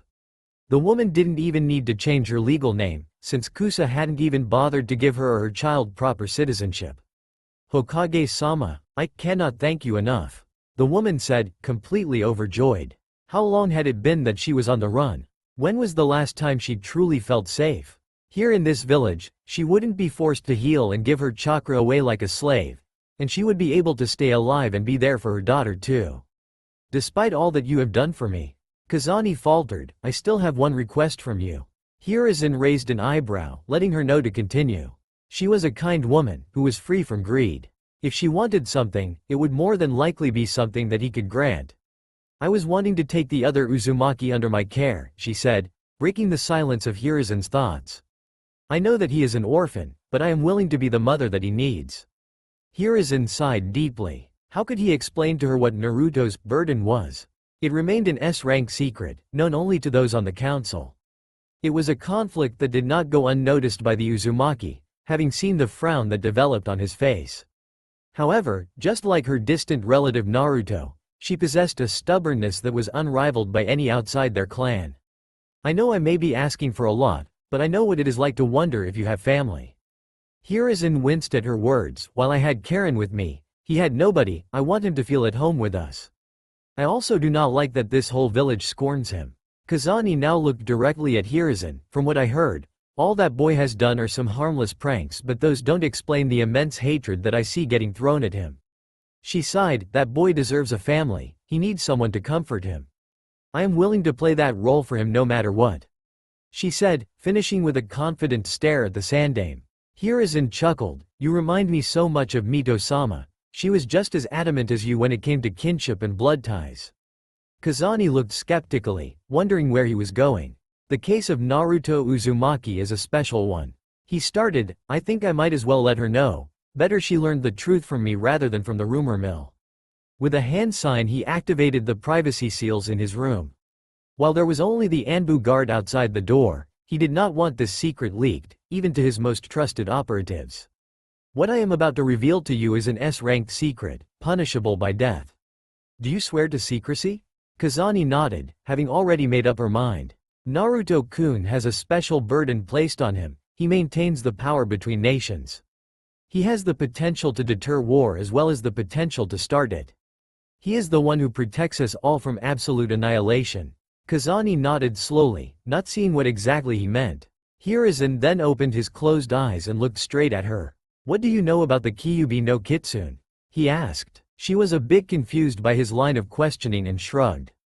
I do not know much, but even in Kusa, we heard about the destruction that beast caused. Suddenly a terrified look came across her eyes. You don't mean? Yes, while many in this village believed the fox to be killed, it was, in fact, sealed inside a baby Uzumaki. That Uzumaki being Naruto-kun himself. Hiruzen finished, confirming the redhead's conclusion. She sat in silence, taking in the news. She hadn't expected something like this. She had just assumed that the nicknames used when referring to the boy were just that, nicknames. But to think that he had a demon inside of him. Anger suddenly filled her. Why couldn't this short-minded village see what that boy was doing for them? Without him, this village would have been burnt to ashes long ago. If not from the Kyuubi, then it would be from the subsequent wars that would have broken out, due to the weakened state of the village. Having fled from a destroyed village, Kazani knew how the village's strength kept opponents at bay. In a moment of weakness, Kusagakure became the victim of a brutal conflict, thus resulting in her becoming a slave for them. It still does not change my opinion. I would still like to be his caretaker and mother figure if the boy deems fit. She said, with unwavering confidence. Hiruzen smiled sadly at her. While it makes me happy to hear that you care so much for him, I am not sure I could do that. Why not? She said, with slightly concealed anger. Kazani was not someone who would burst out with emotions, preferring to be more gentle and calm. Well, if I were to give him into your custody, I assume you would want to reinstate the Uzumaki clan here in Konoha, would you not? To this the woman nodded. She had visited the old clan compound. It was built into the mountainside that acted as Konoha's border. Several of the buildings had been decimated during the Kyuubi attack, but the general lack of Uzumakis explained the dustiness of the once bustling compound. Due to their skill in Fuinjutsu, the barriers placed on the compound were quite thorough and protected the interiors of each building that still stood. Only Kazani, with her Uzumaki blood, was able to enter. She had not gone too far in, since she was only inspecting the place. She had indeed planned to move there with her daughter as well as Naruto. But Hiruzen's expression made it seem it wouldn't be that simple. With his Jinchuriki status, Naruto-kun cannot be bound to a clan, since his loyalties must remain towards Konoha. As such, I have not already adopted him into my clan. Hiruzen said this with a bitter sadness. He had always cared so much for the boy, and wanted to be there for him, but Naruto's burden even prevented kindness from being offered to him. There has to be a way. I don't care what those other clan heads say, but he needs someone to look after him.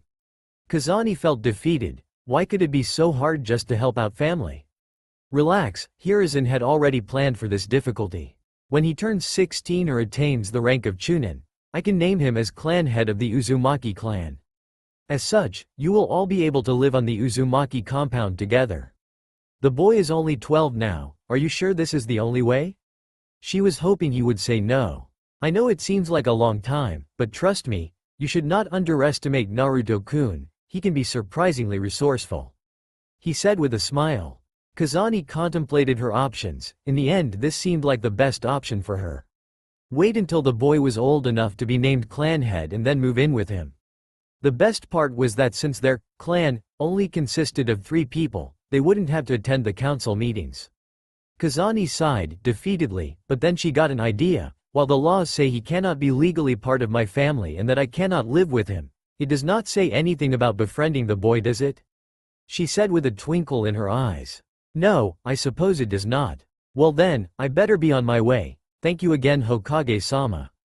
Kazani quickly, yet gracefully stood up and walked out of the room after bowing to Hiruzen. The Sandaime could only wonder what that woman was planning. He only realized after she had left how close they were to a specific holiday. As the night reached its midpoint, a cloaked figure was running across the rooftops. His wooden ghetto were removed so that he didn't wake anyone up. Jiraiya had finally finished the most recent long-term mission he was assigned. His sensei had assigned him to discreetly aid the rebels, keeping Konoha's name out of it. In fact, the only one from the rebels who really knew of his involvement was their leader, Maid Terumi. Jiraiya had also been tasked with providing Hiruzen with updates on the situation. It seemed that the Kiri rebels had the upper hand. Ever since Zabuza joined their ranks, they had won several key battles.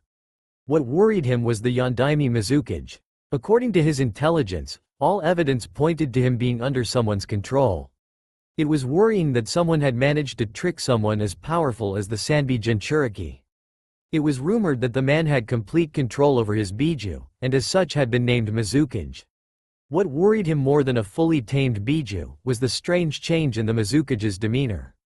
From the reports he got of people who had been close to Yagura, the short-statured man had been friendly and very kind in his younger years and in his rise to Mizukage. However, all of the laws he implemented went completely against Jiraiya's initial assessment of the man's character. What could be the reason? Maybe he hadn't fully tamed his Biju? Or maybe he was being controlled by an even greater power. The thought made him shudder. Yagura was a powerful shinobi as is. The ones pulling the strings must be something to be able to control him. He knew that the rebels had to, at some point, face the Mizukage, but he had confidence in their abilities. A few of the 7 swordsmen of the mist were aiding the rebellion, seeing the tyranny in the Mizukage's ways. Among them were the fearsome Jinin Akabino and Zabuza Momochi. Zabuza had tried years ago to stage a coup, wanting the title of Mizukage for himself, but after the pitiful attempt, the man had found the rebel alliance and joined their cause. Other than these two, there was also Amayuri Ringo, who had not officially taken her spot amongst the renowned group, yet that is. The rebel forces were still trying to find where Raiga Kurisuke had fled, since Amayuri had been training under him in order to be his successor and the next wielder of the Kiba blades. While they only had 2 of the 7 swordsmen, Jiraiya noted that they did have some promising new recruits. 2 boys, one by the name of Chojuro and the other was Suigetsu Hazuka. The latter was more impressive, being the younger brother of the legendary Mangetsu Hazuka, who nearly mastered every hidden blade. Arriving in his sensei's office and perched on the windowsill, Jiraiya had alerted the Hokage of his presence. "It's been a long time, Jiraiya, almost too long," Hiruzen said, turning to face his student. Jiraiya smiled. "Well, at least I was able to publish a new book this time," he said with a perverted giggle as he handed his homecoming gift to his sensei. Hiruzen's eyes widened for a fraction of a second and a little drop of blood came out of his nose in anticipation of Jiraiya's latest release. The little orange book glowed with its title, Icha Icha, Paradise. He quickly recovered in time to hear Jiraiya's briefing of the exact situation in Kirigakure. He frowned at the notion that the Mizukage was being controlled. Despite this, the news was quite good in his case. As of yet, no formal treaty had been signed between Konoha and Kiri, but with their current progress, Jiraiya estimated that within the year, Kiri would be liberated. Only Mei knew about the extent of Hiruzen's involvement and considered Konoha a powerful ally. But now, something else was on Hiruzen's mind. "Jiraiya, you did not ask me how Naruto-kun was doing, do you want to know?"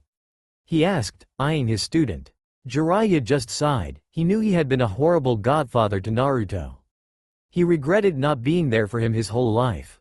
He had heard from Sarutobi about the atrocities that befell the boy, but his job required him to be out of the village for long periods of time.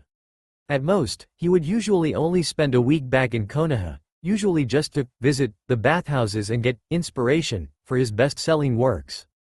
"Sorry, sensei, I just..."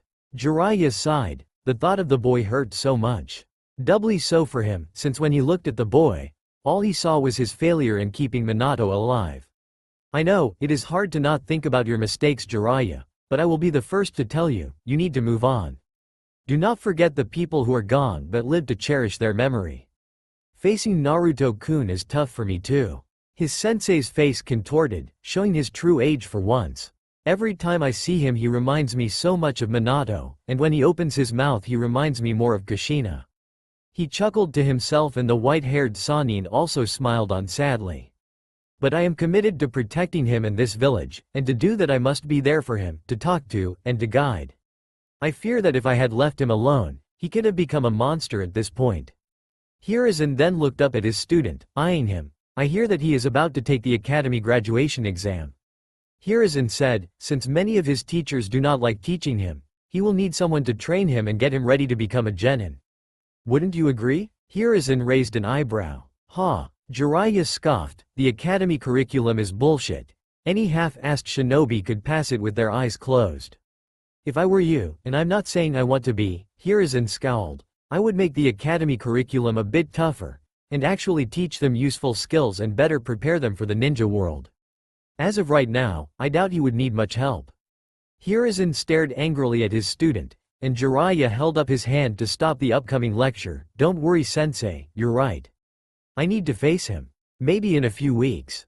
I need to sort out my own thoughts first. Hiruzen then softened his gaze and sighed. Well then, I will let you go on your way, and Jiraiya? The toad sage looked back, one leg already out the window. Please, show restraint around the bathhouses this time. I don't want Naruto-kun picking up on your habits. The Sannin just winked and jumped out the window, heading to the nearest bar that was open. So, sorry to ask again, but why exactly did the Second Great War start? It had been several weeks now. Hinata had been spending her time tutoring Naruto on all the academic material that they had learned over the years. Sasama was busy training with her older cousin, and Shikamaru and Choji just couldn't be bothered to study. The study sessions were good for Hinata since she had to make sure she really understood the concepts before explaining them to Naruto. Naruto on the other hand, well, let's just say that he found it completely useless, and when he found something useless. My brain feels like it's melting, maybe we should take a break, Hinata-chan? Naruto exclaimed, falling back in his chair, exasperated. Hinata let out a small sigh of relief. Normally, she wouldn't mind studying, she definitely didn't mind studying with Naruto, but they had been working for some time now and even her brain was beginning to numb. Hey Hinata-chan? Naruto said, getting up. How about we spar like we promised earlier? He grinned ear to ear, a glint coming into his eye.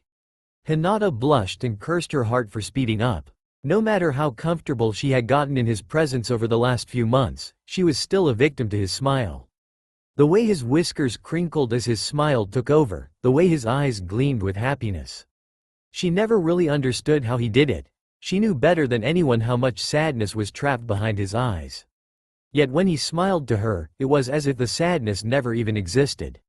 She nodded in affirmation and let Naruto guide her out of his apartment and to a training field. It was lightly dusted with snow, though not enough to cover the ground. A big snowfall was predicted on her birthday in 4 days, so they were okay for now.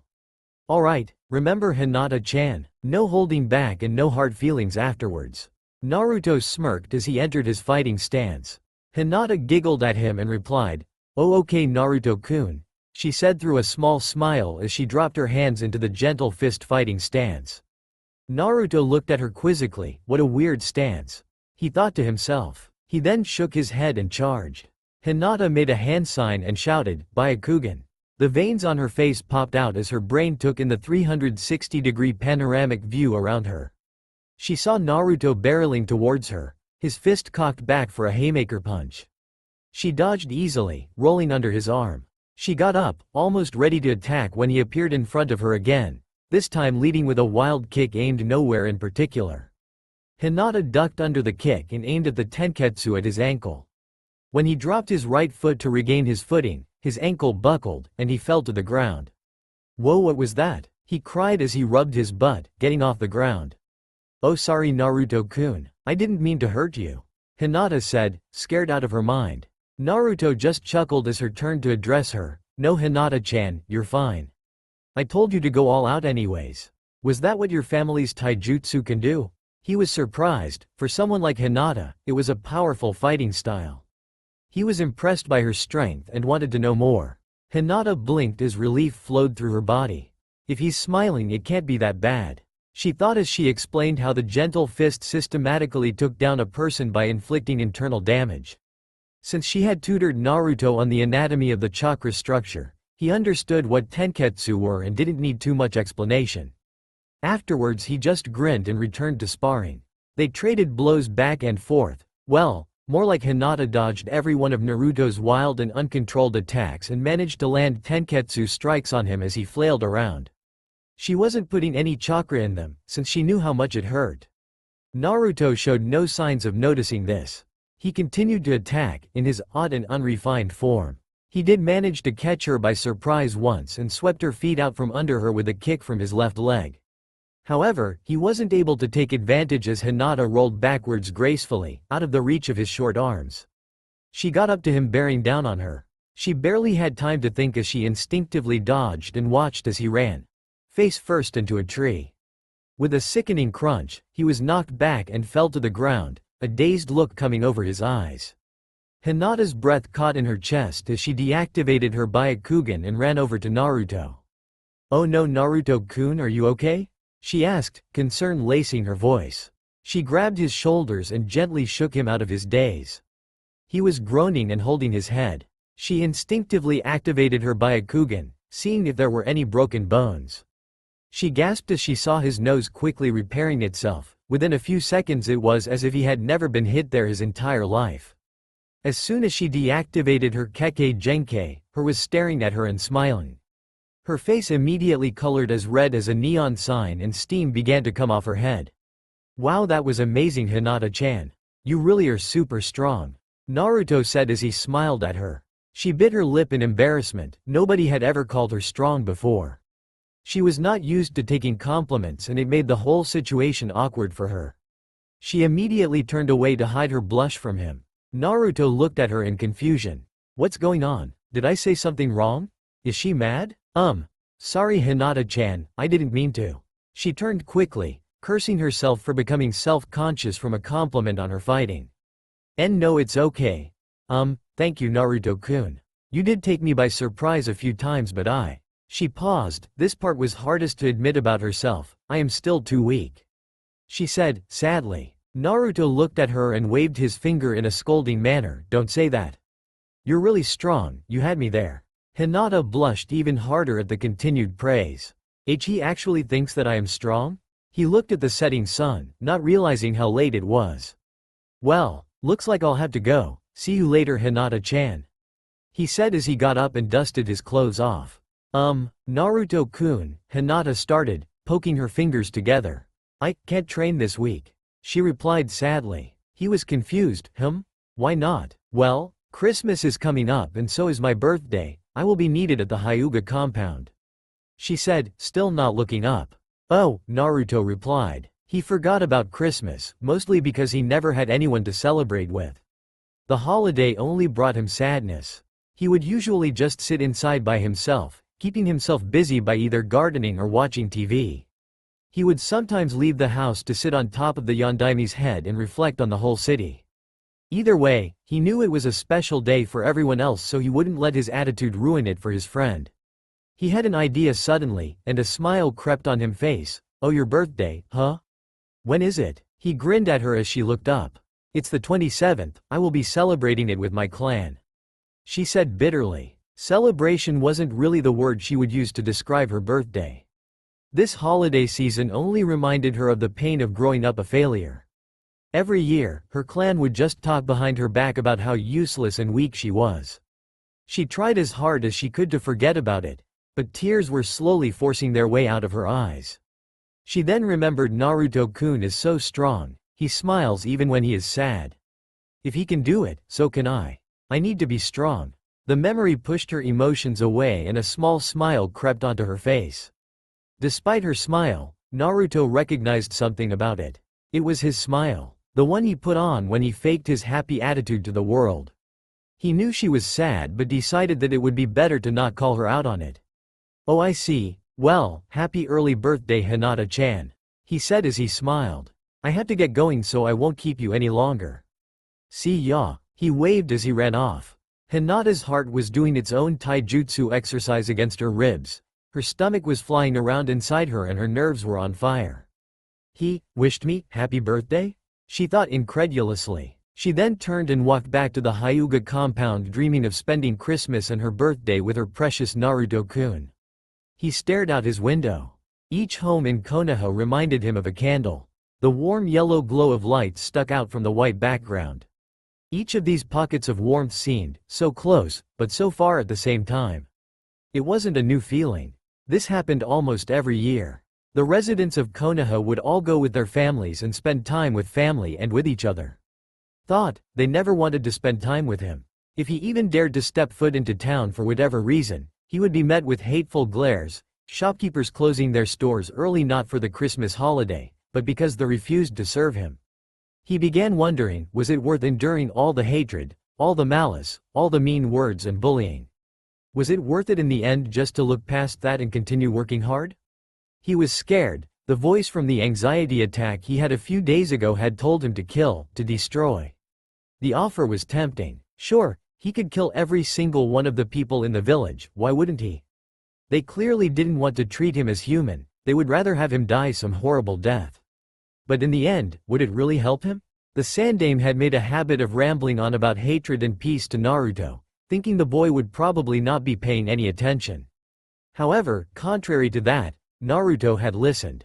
If he wasn't being scolded by the man, he took each and every one of his lessons to heart. His Jii-san, as he called him, was one of the few people he truly trusted. The man had never treated Naruto wrongly and let the boy get away with a lot. Thinking about Hiruzen, Naruto wondered what the old man would think. He would probably be extremely disappointed in me. I'm pretty sure at that point he would lose whatever trust he has in me. He grimaced. I would look like a monster in his eyes. No, I can't do it. He looked up at the bare ceiling of his bedroom, but what can I do? His ramblings were cut short by a quick knock at his door. He tensed. Usually when someone was knocking on his door, it wasn't a good sign. He got out of bed and silently walked over to the doors on his tiptoes. If Iruka-sensei saw how I look, he would no doubt force me through that stealth straining exercise again. The boy thought, seeing himself in the reflection of a mirror in the hallway. He indeed looked ridiculous, but stealth had never really been his forte. He preferred a more direct approach. When he got to the door and looked through the peephole, he was surprised to not see anyone there. Though he swore he could see a small bit of red. Hello? Is anyone there? A red-haired girl asked, jumping up to the peephole and making herself visible. Ah! Naruto screamed and immediately fell backwards from shock. As he fell back, he knocked down a coat rack and ended up getting strangled by his own winter jacket. After thrashing around uselessly for a few minutes, he freed himself from the outerwear and got off the ground. Swearing and cursing himself, he got up and opened his door slightly to see his classmate and fellow Uzumaki. Karen and Naruto had not really interacted in the months since she had arrived in Konoha. Naruto had tried to talk but was not able to break what he called the Uchiha curse jutsu that was placed on her. Seemingly more powerful than any genjutsu, it seemed to only work on females of his age. It would render them completely useless and infatuated with Sasuke. It was proven by their words that this jutsu ensnared its captives by filling their heads with false hopes that Sasuke would even remotely return their affections. As such, all conversation with the girl had been rendered useless, much to Naruto's dismay. However, what was she doing here now? She fidgeted in place. She was extremely nervous, and did Naruto see guilt? I'm sorry, Naruto. Karen said, shocking the blonde. She's sorry? Well, better late than never, I guess. He smiled at her. Oh, it's okay, you don't have. No, Karen said firmly, I do. I didn't realize what I was doing and turned my back on my own family. What I did was terrible, and I wanted to say that I am truly sorry. She then started nervously scratching the back of her head, causing Naruto to tilt his in curiosity. Would you, by chance, want to come over to my apartment and celebrate Christmas Eve with me and my mother? We would love to have you over, she finally said with a smile. To say that Naruto was shocked would be an understatement. For the first time in his life, Naruto Uzumaki was not sure whether he was ecstatic, flabbergasted, or a bit of both. Had he heard her right? You want me? He pointed at himself, emphasizing his point, to come to your home for Christmas? He asked, still trying to understand completely what was going on. Well, that's what I said, didn't I? She said, tilting her head inquisitively. What made her cousin question her like that? Karen wondered why someone would be so taken back by that statement, unless. Her eyes widened. You've never celebrated Christmas before, have you? Naruto could only nod as he sadly looked at the floor. Yeah, I don't really like talking about that. He was about to walk back inside until he felt a hand grab the back of his jacket. He was whirled around to face a rather adamant-looking Karen. Then you don't have a choice. You will come over right now, grab your jacket nah. She hesitated, then smiled. Grab your jacket Ni-san. The affectionate Ni-san did not go unnoticed by the young blonde boy. He snapped out of his daze instantly and looked at Karen with a huge smile that spelled out every sort of thanks that he wanted to convey. Kazani was hurriedly preparing her small apartment for their guest. It pained her to call him that. She had very much wanted to call the boy her son, but knowing his burden, this was her best option. Despite this, she had tried her absolute hardest to make her home feel comfortable for the child. She was rushing around, tidying up all the rooms. She was stressed until she entered her daughter's room. Now, Kazani Uzumaki was not one to get angry. As her name suggested, she was as gentle as the sound the wind. But with her Uzumaki blood, that only meant that all that emotion would be tapped into when she was provoked. When she walked into Karen's room, the amount of killing intent that she released was surprising for a civilian. It would be enough to paralyze even some genin. Even Karen, who was walking with Naruto on their way to her home, shuddered. Ne-chan? Is everything alright? You just got a lot paler. Naruto asked the clearly frightened girl. Luckily for him, he wasn't a sensitive sensor like her. He could not sense the murderous thoughts that were spewing from her mother's direction. I think we should probably hurry home, Karen said dumbly as they rushed towards her home. She knew that if she tried to run, her mother would just find her with that annoying sixth sense she had also been born with. Well, it's been good knowing you, Ni-san. I probably won't be alive after this. Karen knew for a fact that she would be dead the second Naruto left when she saw her mother's bright smiling face. It was the way she crossed her arms, holding a ladle in her right like some kind of crude club. Karen was not as organized as her mother liked her to be.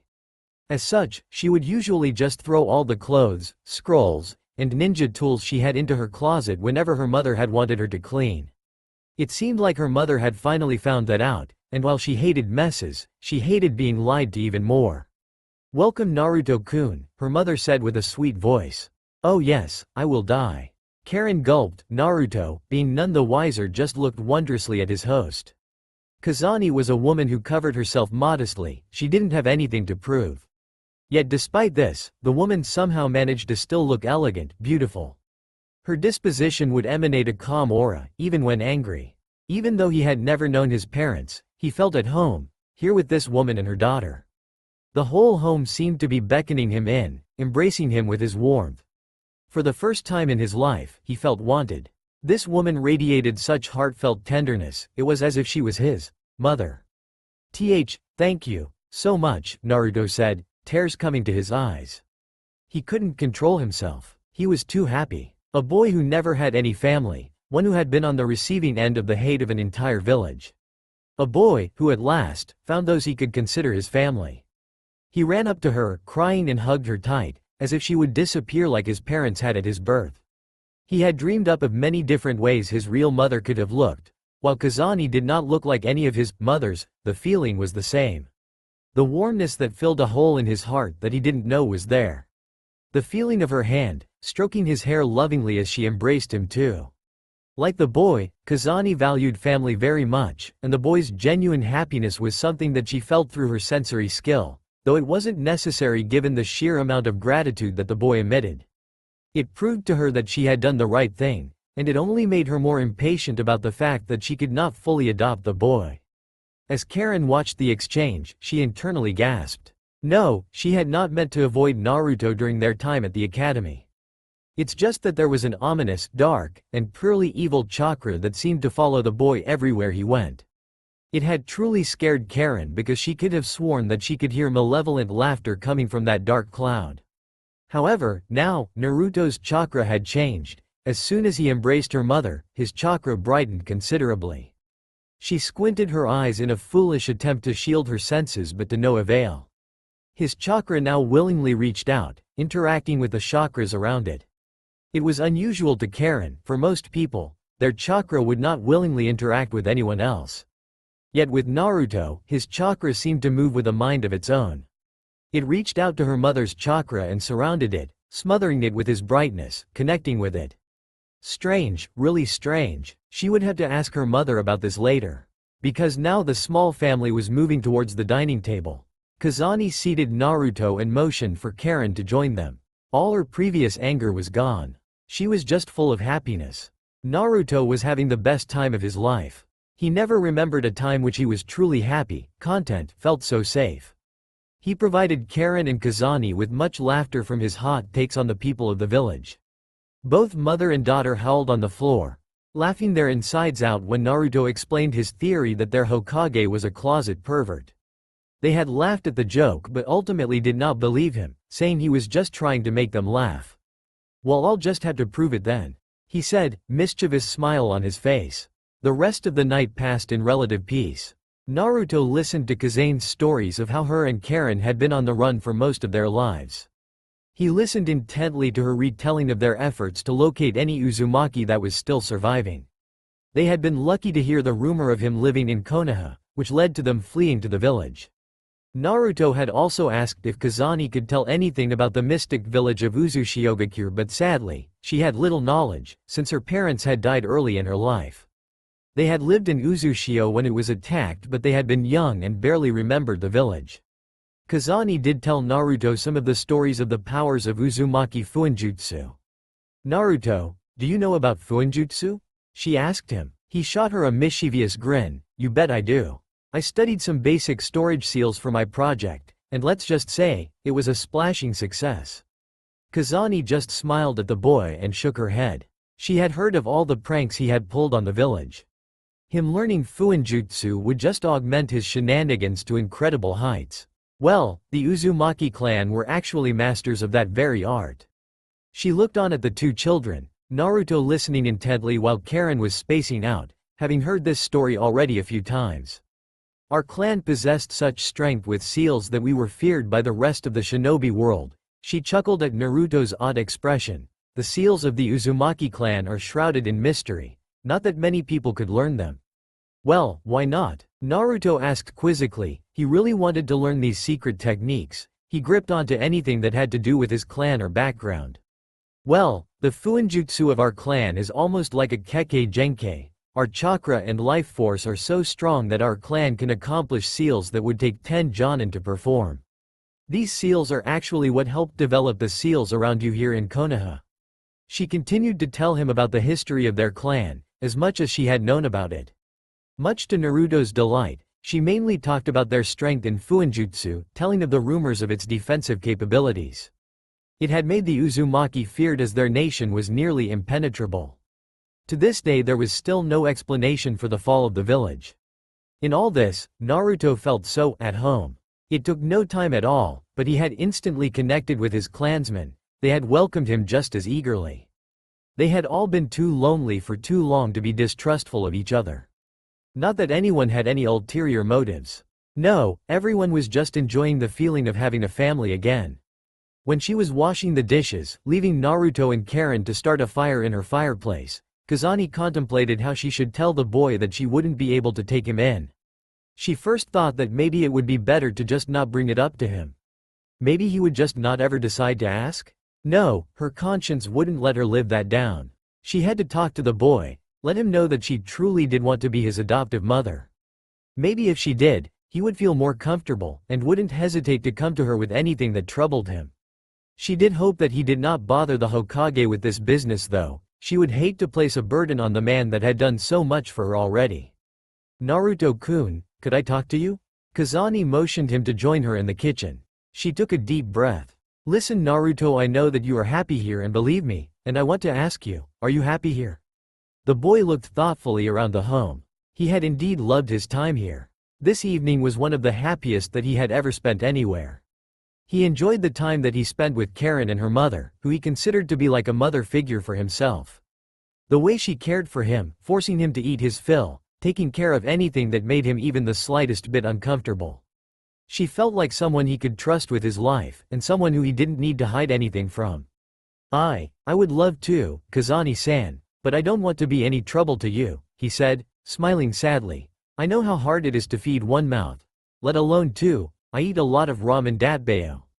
Kazani replied to him with a shake of her head and a smile of her own. No, Naruto-kun, it would be no trouble. I would love to have you live with us, but unfortunately, she looked down in dismay. It seems that due to my current immigration status, I cannot take you in, since you are a born citizen of Konoha.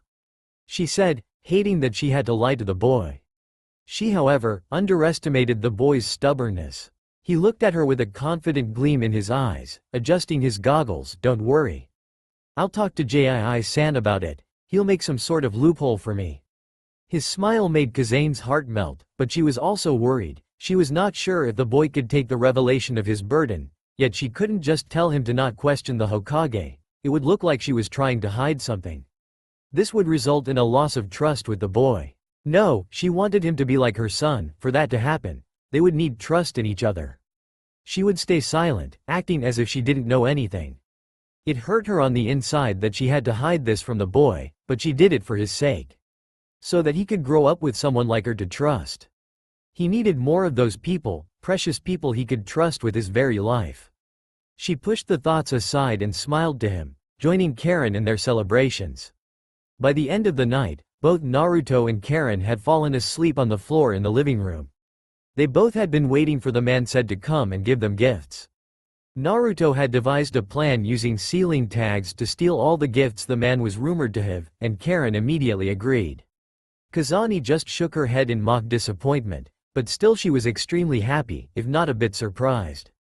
She did not know that the boy had already learned some basic seals taught in Konoha.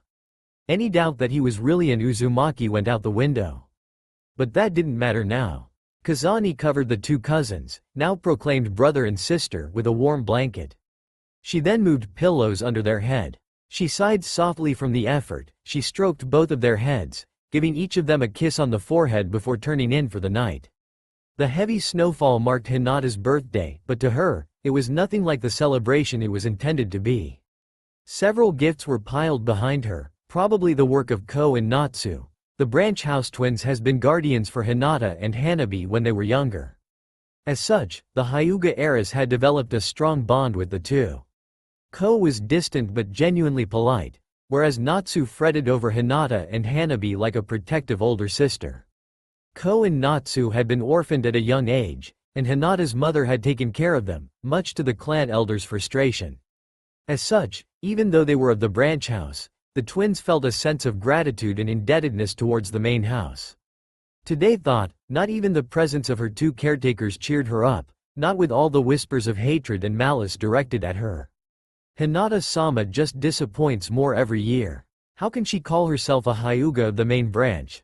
She is weak. It's a shame she was born before Hanabi-sama, so much training time wasted. If only Neji was born into the main house. Hinata's eyes welled up with tears as she cut her cake. The whole main house of the clan had been invited to the ceremony, but nobody was in a festive mood. Neji walked up to her and said, "Well, Hinata-sama, another year has passed you by, congratulations." He had said it politely enough, but Hinata knew that it was just barely laced with contempt. She remembered a time when a small, shy smile could be seen on his face. She remembered the necklace that he went out of his way to get for her. Just like her mother's locket proved her father could love, it was proof to her that Neji was capable too. But now, he was so full of hatred, that even Hinata began to doubt that he would ever be the older cousin she had always wanted. His cold voice was always laced with venom whenever addressing her. The disappointment around her and her cousin's words were just too much. She asked to be excused and took her leave to her room. Hiyashi was a man of few emotions. Ever since his wife had mysteriously died, he had been a changed man. Back when Hikari was alive, it was the happiest years of his life. His father had originally not approved of them spending time together. She was the daughter of a lesser main house member, who had some distant relation that made his status shaky at best.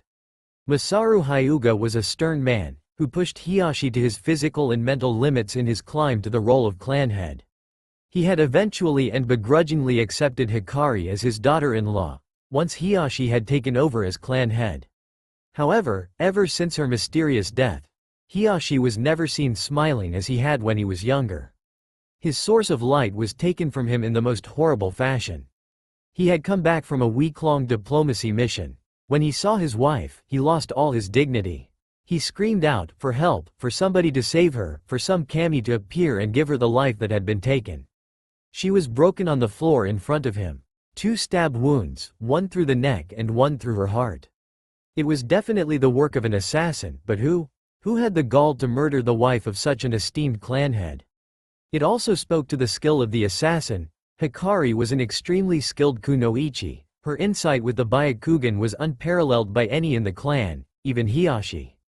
Her gentle fist was different from most, and while her style was incomplete, it was still fearsome. Besides these, she had quite a large chakra reservoir to draw from, something rare in the Hyuga. She had been the love of his life. She had truly loved Hiyashi. When they were children, Hiyashi would look forward to playing and spending time with her to get away from his father's hellish training. Hikari would always find something to cheer him up. Her smile could light up a room, not that it was very difficult, considering the image the clan had built up over the years. The cold attitude that ruled over their clan was a product of its division, and Hiyashi and Hikari had talked about this in great detail during their teenage years. Both of them agreed that it wasn't getting them anywhere. They vowed to change the clan, together. Hikari was fervent about reaching their goal, while Hiyashi was a little reserved, since it meant that he would have to go against his father. That's why he had challenged the aged man once Hiyashi was confident in his own skills. By beating the man in conflict, he had earned the first proud look he had ever gotten from his father.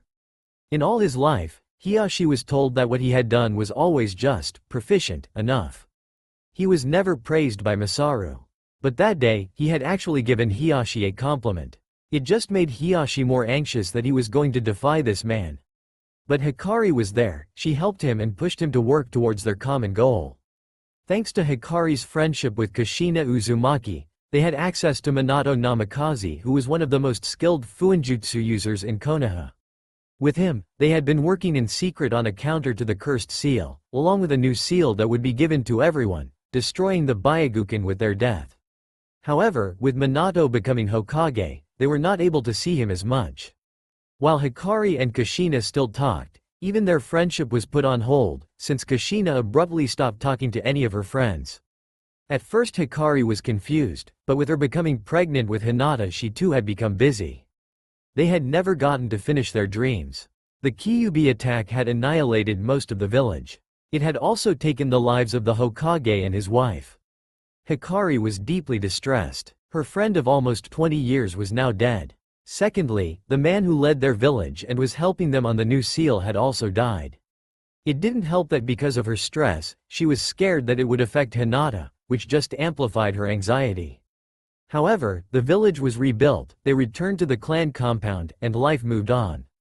The next 5 years were a blur, as the two had been so discouraged with the result of their discreet efforts to liberate their clan from its burden. Hikari stayed at home, never leaving the Hyuga compound, since she had to take care of Hinata and a newborn Hanabi. If she had, she would have heard of or seen the work of the lone Uzumaki of the village. And with her intuitive mind, she would have been able to put 2 and 2 together. But alas, she would never get that chance. Hiyashi reflected over all of this as he buried his wife. After a thorough investigation there was no results. The trail seemed to go cold in every direction. He had to accept his wife's death and move on. On that day, Hiyashi vowed that neither of his daughters, neither of his children would ever be weak enough to let this happen. He would make sure that they would not suffer the same fate as his wife. Hiyashi thought about all of this as he saw Hinata rush out. He wanted with all of his being to make her strong. As of right now, she was a disappointment. At this rate, she would just end up like her mother. She changed out of her formal kimono and wore her usual cream-colored jacket and baggy pants as she walked outside. She continued to walk until she got to the park. She sat down on one of the benches and took in the silence of the landscape around her. The predictions were correct as heavy snowfall created a thick layer of the fine white powder on the ground, muffling all sound. She contemplated her situation. Almost the entire main branch hated her, since they thought that she had wasted Hiyashi's time, only to become someone unfit to rule their clan. The main branch was full of so much arrogance that they took her submissive and gentle disposition as a sign of weakness, and therefore a sign of someone who did not deserve to live amongst them. Even Hiyashi was disappointed in her, the man whom she wanted to impress the most. She had trained so hard under him, but she had failed to pick up the gentle fist fast enough. To make matters worse, she had failed in her fight with Hanabi. Hinata could not bring herself to hurt her baby sister. Even though she had the opportunity to, she hesitated. Was it really worth hurting your own family to prove your strength? In that moment of hesitation, the battle had turned to Hanabi's favor, causing Hinata to be humiliated. Her father just walked away, shaking his head, telling her she needed to work harder in order to be less of a burden. She remembered the days when she would play ninja with Hanabi after training. She had enjoyed the time so much because it was a break from the usual hell she faced in the main house. With Hanabi, she could forget about what others thought about her and just have fun. She wept, now truly alone. She remembered all the years, where she couldn't be strong enough to be acknowledged by her father, much less her clan. Why couldn't I just be stronger? Why did I have to be born into this clan? She sobbed. She knew there were people who were born to poor families who would kill to have her position. In her mind, however, it was pointless. What's the point of being born to a rich clan if they don't even treat each other like family? She wept more. She had always wanted to be close to her father, Neji, and the rest of her clan just like any other family. All they gave her were cold stares and the occasional disappointed glare. She took a shaky breath and let out another sob as her shoulders shook and heaved with effort. With all of this going on, she didn't notice that the sun had started to bask her in its light. Is that Hinata-chan? Naruto thought to himself as he was walking by the park. He had a small box in his hand as he ran over to her. Oh no, she's crying. I need to do something. He slowed down as he walked near and sat down silently next to her. He put his hand on her shoulder and brought her close to him. He didn't really know what he was doing, but he just wanted to comfort her. He hated it when people were sad, and he just wanted to make them happy. Hinata, not having noticed him, squeaked from the surprise contact. She looked up at him, her eyes glistening and slightly wet from crying. When she saw his face, her heart stopped as she realized what he was doing. He had brought her close so that her head rested on his shoulder. She had been hugged by him before, but this was completely different. He treated her with a softness she had never seen before from him. After a second, her heart jump started itself and once again began its plot to break out of her chest. She didn't care about anything now. She could die just like this and be totally happy. She basked in his warmth and didn't even notice that the blood rushing to her face turned her ivory-colored skin a deep crimson. Hinata-chan, it's alright, you can cry. You don't need to hide anything, Naruto said softly. She took a shaky breath and brought her eyes up to him, her face slowly becoming less red and more pink as her blush faded. Sorry Naruto-kun, but why are you here? He gave her one of his signature grins and held out the box he had been carrying. To give you this datbeo. She looked at the box and back at him. She could not believe what was going on. But wh. Shush. Just take it, Hinata-chan. You gave me a present on my birthday. I had to give you one on yours. Besides, what are friends for? He said, smiling so wide his mouth threatened to push his whiskers off his face. Hinata took the package from him with a shaky hand as she willed herself to not faint. She daintily opened the package. It was hastily wrapped, and the folds were messy. If she were in any state other than complete shock, she would have giggled, thinking about Naruto trying to figure out how to wrap a gift. She gasped as she looked inside to see the contents.